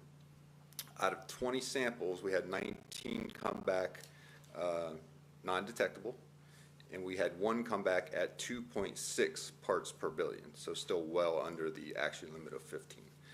So, our water is safe, and we've never had an issue with it. In those letters that are going out, it also says that they can contact us to find out how to get their water sample water tested if they choose to. So there's a couple different ways for that. 120 Water is offering some sample kits. Office of Drinking Water will do some water sampling, and then you could also purchase. Amazon even has lead kits. So this is more just informational to let you know that these letters are going out. So I expect us to start getting some calls, and we just got to help educate everybody on what it is. This was a mandate from EPA through the state to us, and we're just following the requirements.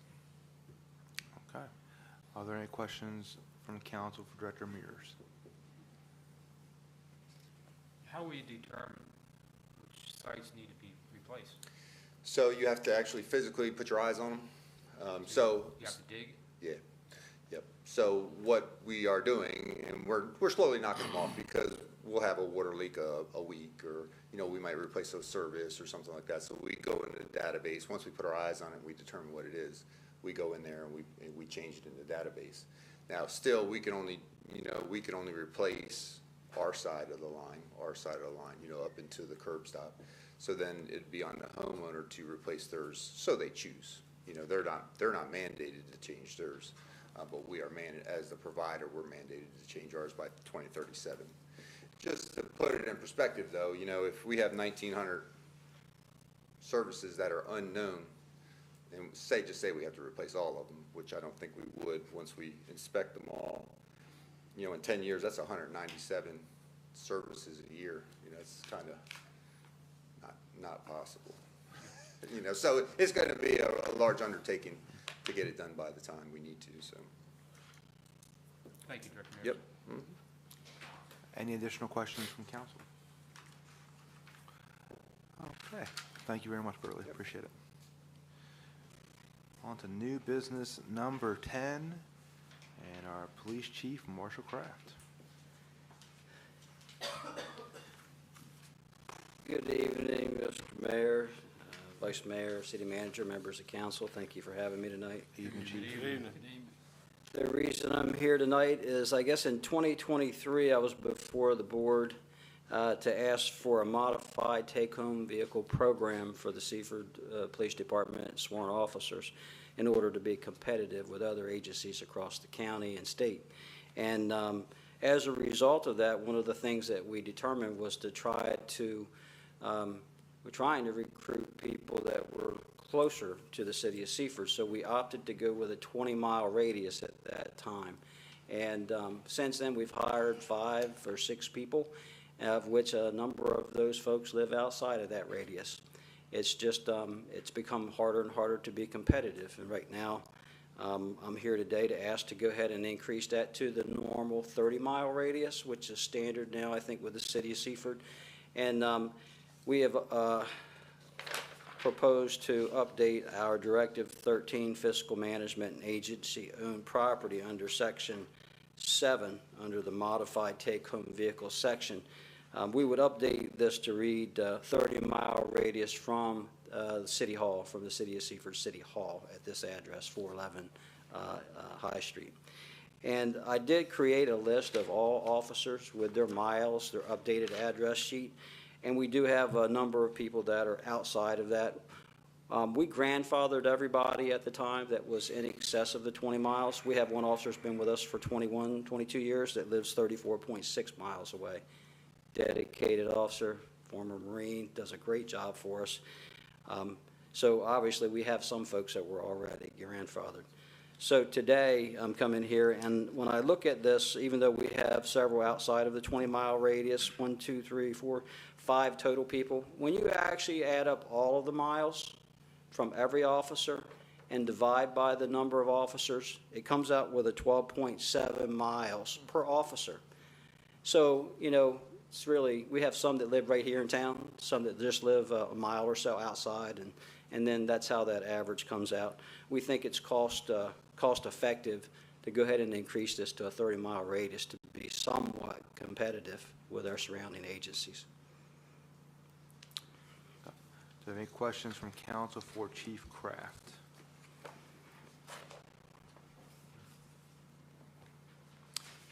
Okay. If there are no questions, I will set the motion.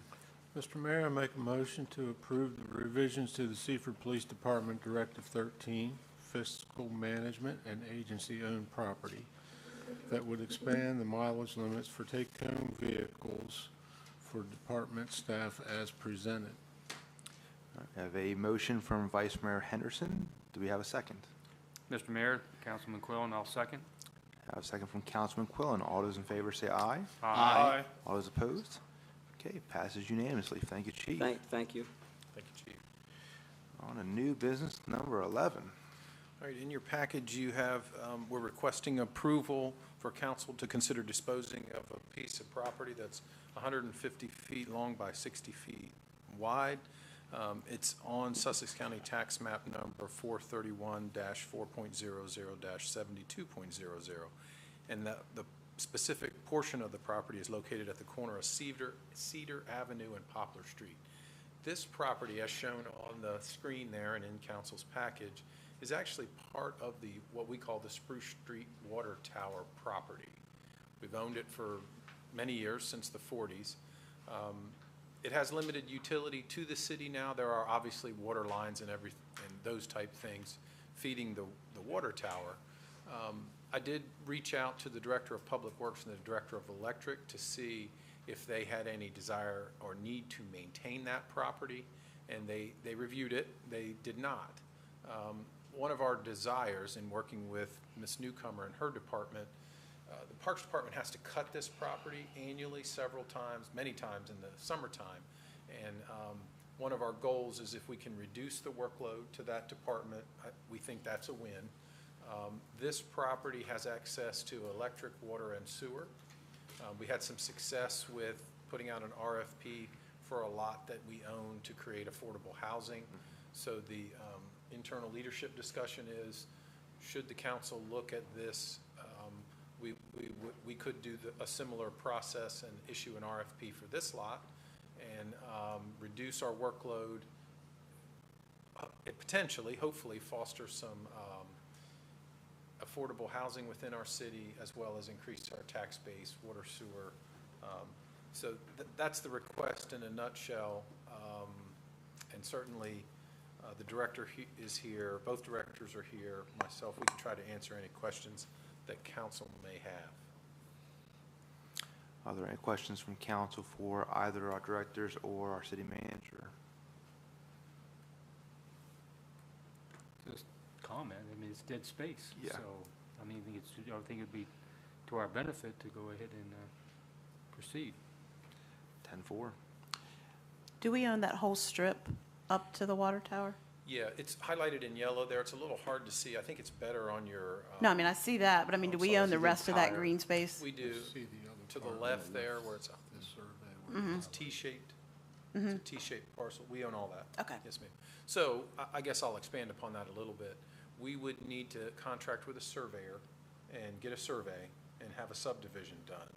So there's a process to go through here. But yes, we would create a standalone lot.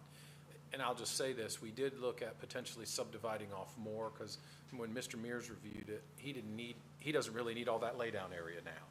So we did look at maybe creating 2 or 3 lots, but it became very difficult. The lot's not very wide, and then sewer is only there on Poplar Street. So having to extend sewer down through there, it was diminishing returns as we looked at it, and we felt like this was the simplest, most straightforward thing. And in looking at it and the housing next door, I think a lot of that size, we think a lot of that size would fit in with the neighborhood and not look funny, and it could provide, again, some housing in the area. Any additional questions or comments for the city manager or either directors? How many lots do you see put in there? 3 lots? I'm sorry? Possibly 3 lots that go in there? We looked at it, but it just doesn't work because the lot is only 60 feet wide. And when you do the setbacks from front and back, in this zone, it's zoned R2. So it's a 20-foot front setback and a 15-foot rear setback. So it left about a 25-foot wide house. It just doesn't work. So the way they're going to have to develop this is front yard setback off of Poplar, rear yard off the rear of the property. It's the only way it really made sense once you started to lay out the buildable area. Okay, thank you. Yes, sir.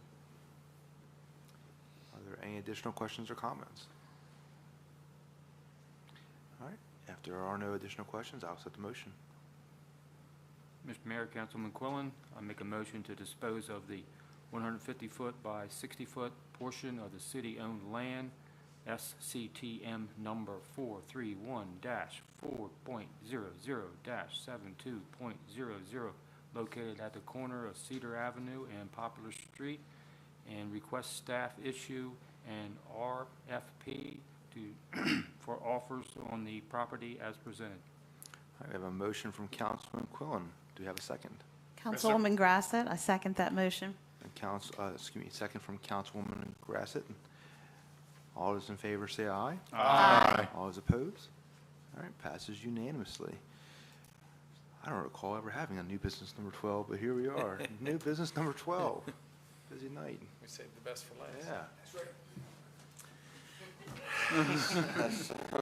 I'll throw it up. Back again. Welcome back. Yep. So I've been trying to clean up some things within the agreement with the Sussex County and our sewer agreement that we have. They were already over their stated capacity that we had in the agreement. It was somewhat of an estimate on the county's part when we first created the agreement. Like I said, they were already over it. So, and with the future capital projects that we foresee coming to the treatment plant, we wanted to lock them in at some sort of capacity that they would then pay their debt service based off of. So we negotiated with them to a 60-40 split. So basically, we will give them 40% of our capacity of our treatment plant, currently at the 2 MGD, and then with the future 3 MGD upgrade. So they will then pay any debt service for these projects based on 40% of the construction value. So I think you guys might or might not have the red line versions of the changes. You might not, because it already went to Sussex County for approval. So They do have them. They do have, okay, Yep, great. you gave me So a red that, line. so that was the changes in the red line version, and then it went to council, Sussex County Council. They approved it, so now it's coming to us to see if we can go ahead and ratify it, make it legit and enforceable. So. Okay. Are there any questions or comments from council for Director Mears?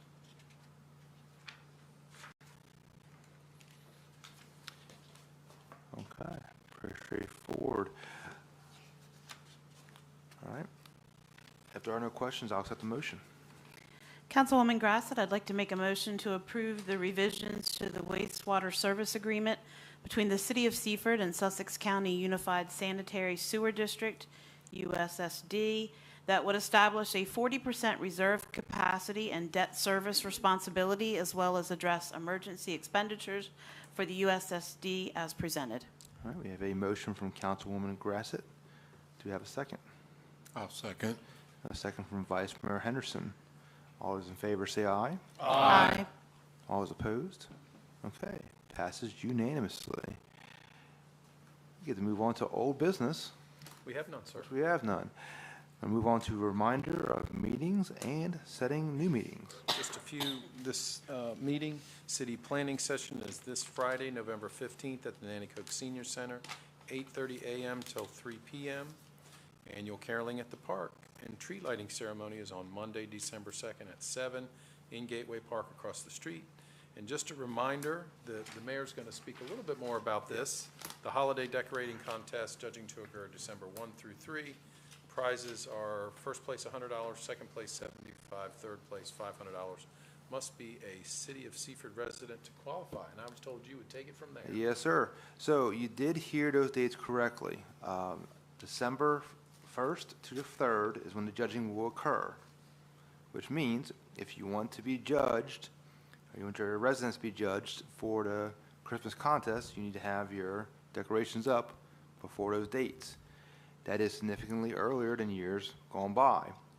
Reason for that is because of the way the scheduling is in December and January. In years past, we've announced the winners in the middle of January. Just didn't seem right timing-wise to announce the winners of a Christmas contest in the middle of January. So this year, we'd like to announce the winners on December 10th, on our last meeting in City Council before the end of the year. So for everybody out there, and we're going to be rolling this out to the public and reminding everybody, please get your decorations up early this year if you want to get judged for the contest. And then for council, we have a tight window to judge, but I'm sure we can work around that. I'm going to move on to our liaison reports. And we'll start with Councilwoman Grassett in Public Works and Wastewater Treatment Facility. And it's not opening.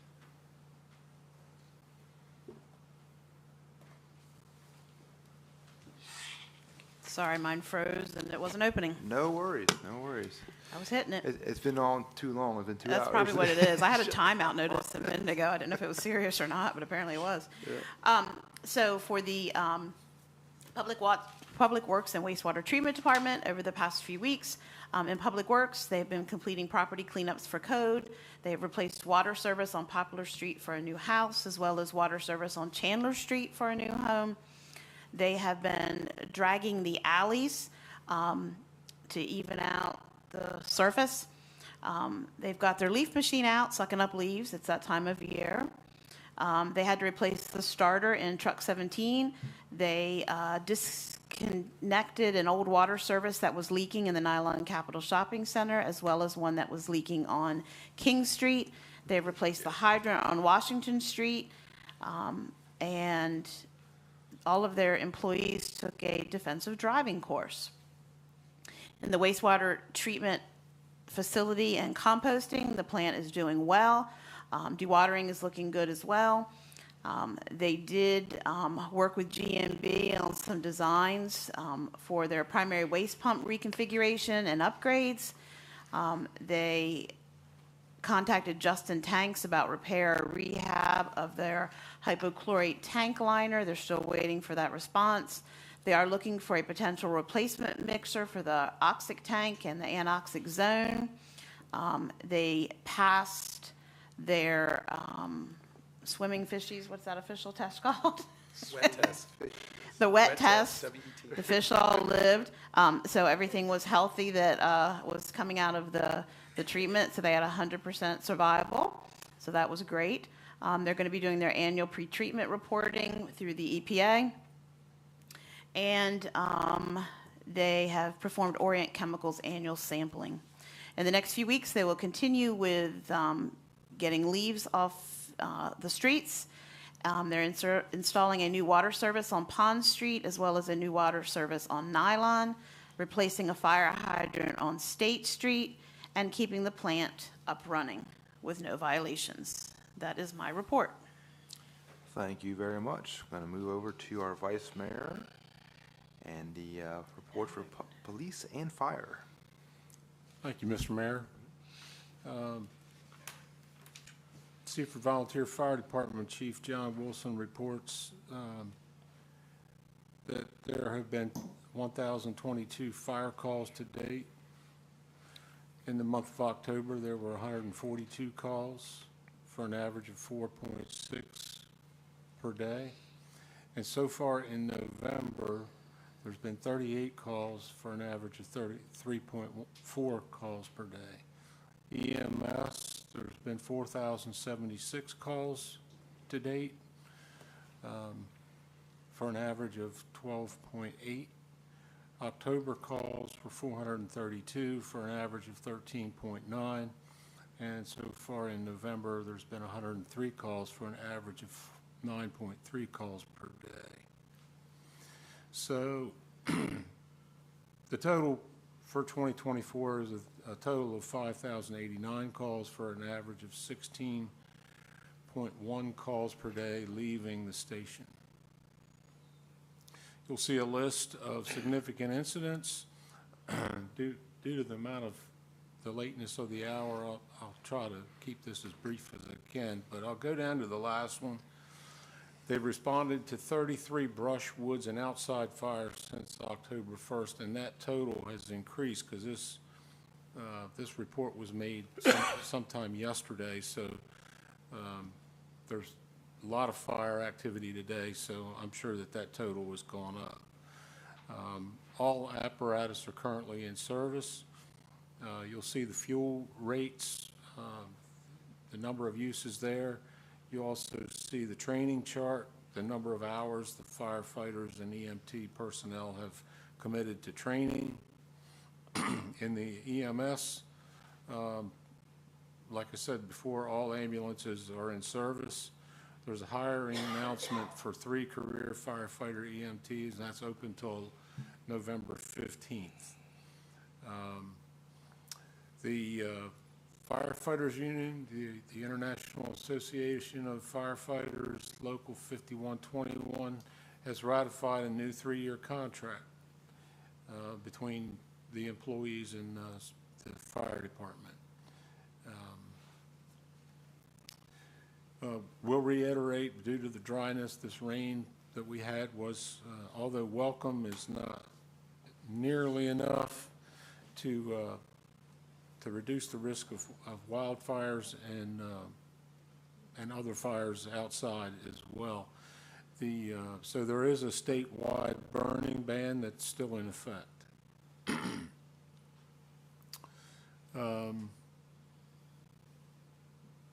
So I'll move on to the Seaford Police Department report. Chief Kraft has a comprehensive report showing the 2024 crime total complaints all the way down through to 312 false alarms. There were 250 in the all crimes. There were 250 responses, and you'll see the distribution down there: felony, misdemeanor, violations, civil, and other. There's an 84% clearance rate, which was slightly down from the previous period, with 33 pending active and 8 pending inactive crimes. 26 drug crimes, 23 adult arrests, 3 search warrants, and 2 overdoses that the uniformed officers encountered over the period. 312 traffic contacts, resulting in 144 citations and 29 warnings. 3 DUIs, all alcohol related. 1 was crash related. There were 41 crashes during the period, none fatal, with 3 injury accidents. It appears that they were all on public streets. There were 7 hit and run accidents during the period, a couple on some private property, but most were on city streets. 1 bicycle accident on Virginia Avenue, and 1 pedestrian accident on private property at the McDonald's parking lot.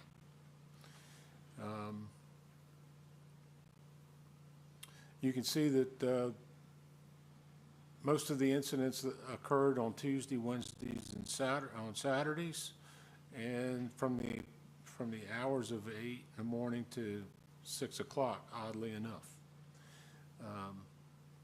I'll give you one update on the significant events and let you review them, but up the top here on the significant events, you might recall this in a previous report. On September 9th, Seaford Police Department responded to a vehicular assault involving a pedestrian on the 200 block of North Front Street.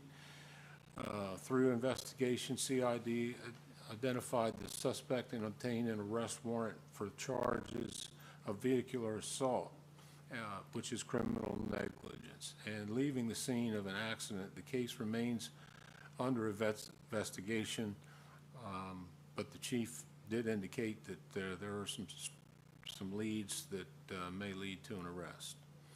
So I'll move on down to administration. You'll see a list of items.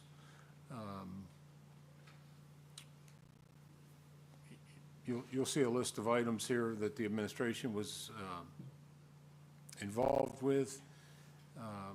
There's also, they had a crossing guard on November 5th. They had a crossing guard interviews, and they did successfully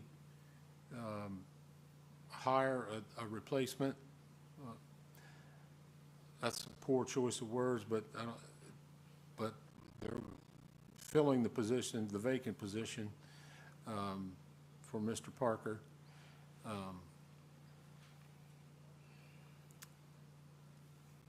Has he started, Chief? He starts tomorrow. Okay, so will he be running the gauntlet at a future meeting?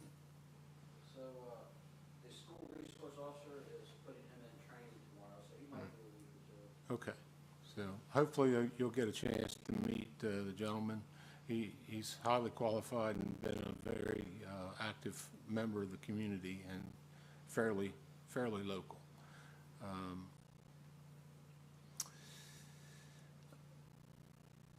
They've been busy with community events. The Food On program continues. The cadets and even the uniformed officers were out and were out distributing food at the food pantries, and police officers attended the return day event. Was that in an official duty or was that in parade? Okay, so, and under training, you'll see a list of training there. It's busy times over there. And at the bottom, you'll see the total criminal arrests for the past few years, broken down in adult and juvenile, and I'll end my report with that. Thank you. Thank you, Vice Mayor. Going to move over to Administration and Councilman Orlando Holland. Thank you, Mr. Mayor. A meeting was held with Senator Carper to discuss Ulster House project, and they attended Representative Short's coffee meeting, and they are holding interviews for customer service representative and crossing guard. And I'd like to wish them well and good luck. Parker has left a hard path to follow. And all their various other meetings and events they attended, and all their work is routine. That concludes my report, Mr. Mayor. Thank you, Councilman. Going to move over to our Electric Department and Councilman Mike Bradley. This will be fast and furious. Light poles were completed on Tall Drive. They replaced several street lamps.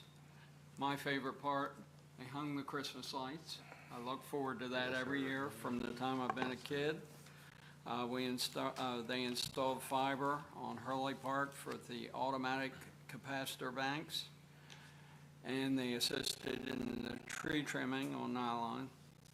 The employees took advanced defensive driving, which I think should be offered to some of the residents instead of the city employees. Ross Business Park street lamps are now LED, and the employees had training at DMAC. Respectfully submitted, Mike Bradley. Thank you, Councilman. And last but not least, Councilman Alan Quillen of Code, Parks, and Recreation. Thank you, Mr. Mayor. I'll start with Code Department. Try to be as quick as possible here. My report's getting as long as Dan's, I think. So I will start with issuing permits. There's been 332 year to date, which is 27 more than the last report. Rental licenses have gone up, 1,803, which is 7 more since our last report. Rental license, rental inspections, doing routine inspections, doing violation inspections, there it's all ongoing. License renewals for plumbers, trash, and septic haulers, getting prepped for mailing. Developments or projects are happening. Muirfield 3 actually still going on there with 51 homes, but phase 4 has started and the base coat paving has been done in phase 4. Bel Air development is also, the utilities are being installed and haven't been completed for the next section, and homes are starting going up in the next section there. Western Sussex, no change there, still waiting on final inspection. The Nylon Capital Innovation Center, definitely a lot of things happening there. Demolition is still going on. Community Bank is is progressing very well.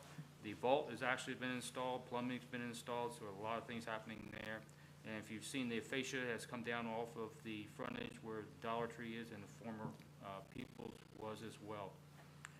Taylor Professional Center, nothing going on there, working still beginning, it should be opening up pretty soon. The lots down on Nylon Boulevard to Harrington Street there, the septic work has been completed, and the city is installing electric and water for those lots, which will be 5 lots going in there. Moving over to Parks and Recreation. Continued removal of the trees on Nylon Boulevard. Just like to make a little comment there.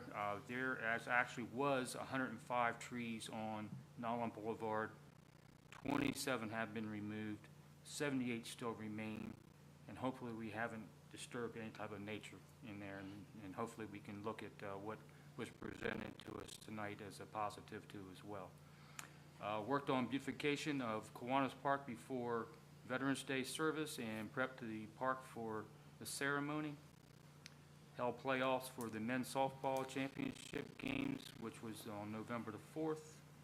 Held championship games for 6 through 9 youth flag football. Congratulations to the Seahawks. And playoffs for the 10 and 13-year-old league as well. Also, congratulations to the Eagles there. Up there on the board is some pictures of flag football teams and their programs there, which is all the All-Stars, which that was also completed. And it kind of was a skills competition and All-Star games that was held on November the 5th. So kudos to our Parks and Rec, and kudos to Superintendent Hickey and also Coordinator Hurley for their hard work on bringing these programs to our community. Here, here. Where did I leave off? Here we go. Closed online registration for youth basketball. Have over 100 kids registered, a max of 120. Have confirmed coaches and sorted teams, so to be cut off at 120 participants. So our winter programs are well on the way too as well. Volunteered at the Unified Sports Boshi ball tournament on October the 24th for the Seaford High School District. Participated in the Boys and Girls Club for the trunk and treat and won first place in the trunk contest. So congratulations to them. Winterized Kiwanis Park and the Gateway Park fountains. Completed mulching at Kiwanis Park and placed new stone at the City Hall by main entrance. Also power washed the fence back there. So as your way out, when you go out, you'll see the stone that has been, it's a white stone that's out there, and it's done a nice beautification to the City Hall here. Advertised and opened up registration for youth wrestling clinic. Met with Civic Rec to review possible recreation software program. 3 programs are being compared. Worked on presentation of 2025 planning session. Submitted updated job descriptions for HR. Repair damaged net to climber railing at the Jay's Nest. Also, I already said that the competition skills level for the youth football. Worked on logistics and confirming performances for caroling at the park, which will be on December the 2nd. And final, met with Alice with Downtown Seaford Association to review special event permit for the upcoming Seaford Parade. And that completes my report. Thank you, Councilman Quillen. Have a few items of my own to hit and a few slides to show. We'll do the slides first. So as you can see on the board there, it is our city manager, our director of economic development, just newcomer, myself, big guy in the middle, and then that's Senator Carper. And got a chance to spend some time with him a couple times here recently, not just on the deck there, but also took a trip into Laurel. As you can see here, believe it or not, myself, our economic development leader, took a trip on the there he is. First time I've seen this, so there I am. I didn't hurt myself. I thought I was going to, but yeah. But I don't see the video of Trish. What happened? Yeah. Okay. All right. Not fair. Oh, Trish was the first one to do it, and they said we could do it. I said, Trish, we're doing this. So yeah, and Senator Carper did it too. Yeah, it was a fun day, but it was a lot going on that day. Very appreciative of Senator Carper providing us the time that he has. As many of you know, he's retiring, and we're going to have a new senator, a new leadership for the state. While we got some time to spend with him, one thing he said about the city of Seaford that resonated with me was, and this comes from somebody who has about 40 years of experience doing this, and he said, you know, I've seen Seaford over the years, and for some time, Seaford had fallen on its back. And now I see Seaford getting back up. And that resonated with me because somebody who does this for, you know, every day, you see this, to hear somebody who has done an awful lot during his career to make those comments about our city, that resonated with me. So very appreciative of his time. Councilman Quillen, you mentioned the caroling in the park on the 2nd, on Monday, and the following Saturday being the parade. If anybody's listening out there, highly recommend coming to those events. They're some of the highlights of the year for my family and I. We really enjoy them. Could not recommend them enough. And I would be remiss if I did not mention something I promised I would mention. In our audience tonight was Dr. D and Gigi Hastings from our Seaford School District. They were here to recognize Mr. Parker for his achievements. I want to recognize them and the school for their recent achievements. If you're not aware, recently, Fred Douglass and Central Elementary have been recognized as the winners of the Exceptional Student Performance Award, and that makes 4 of our schools that are now recognized with that designation. So Fred Douglass, Central, West Seaford, and Blaze were previously recognized for that. So if you get a chance to see our administration with the school and the leadership over there, give them some kudos. That's a big deal. So all 4 schools here being recognized for that. So I just want to give them and our Seaford Blue Jays a shout out. All right, it's been a late night. Thank you all for attending here this evening. Thank you for the City Council recent meetings. We've had a lot going on. SCAT meetings, economic development meetings. Our councilwoman is attending, councilman attending all these events. Yesterday, Veterans Day, we had a strong attendance for the council. Really appreciate your time. I know Friday's gonna be a long day. So very thankful for not only the council, but also our staff here at the city. And with that, I'm gonna set the motion to adjourn. So moved. I got a motion from Vice Mayor Henderson. Do we have a second? I'll second it. Second from Councilman Quillen. All those in favor say aye. Aye. All those opposed? Okay.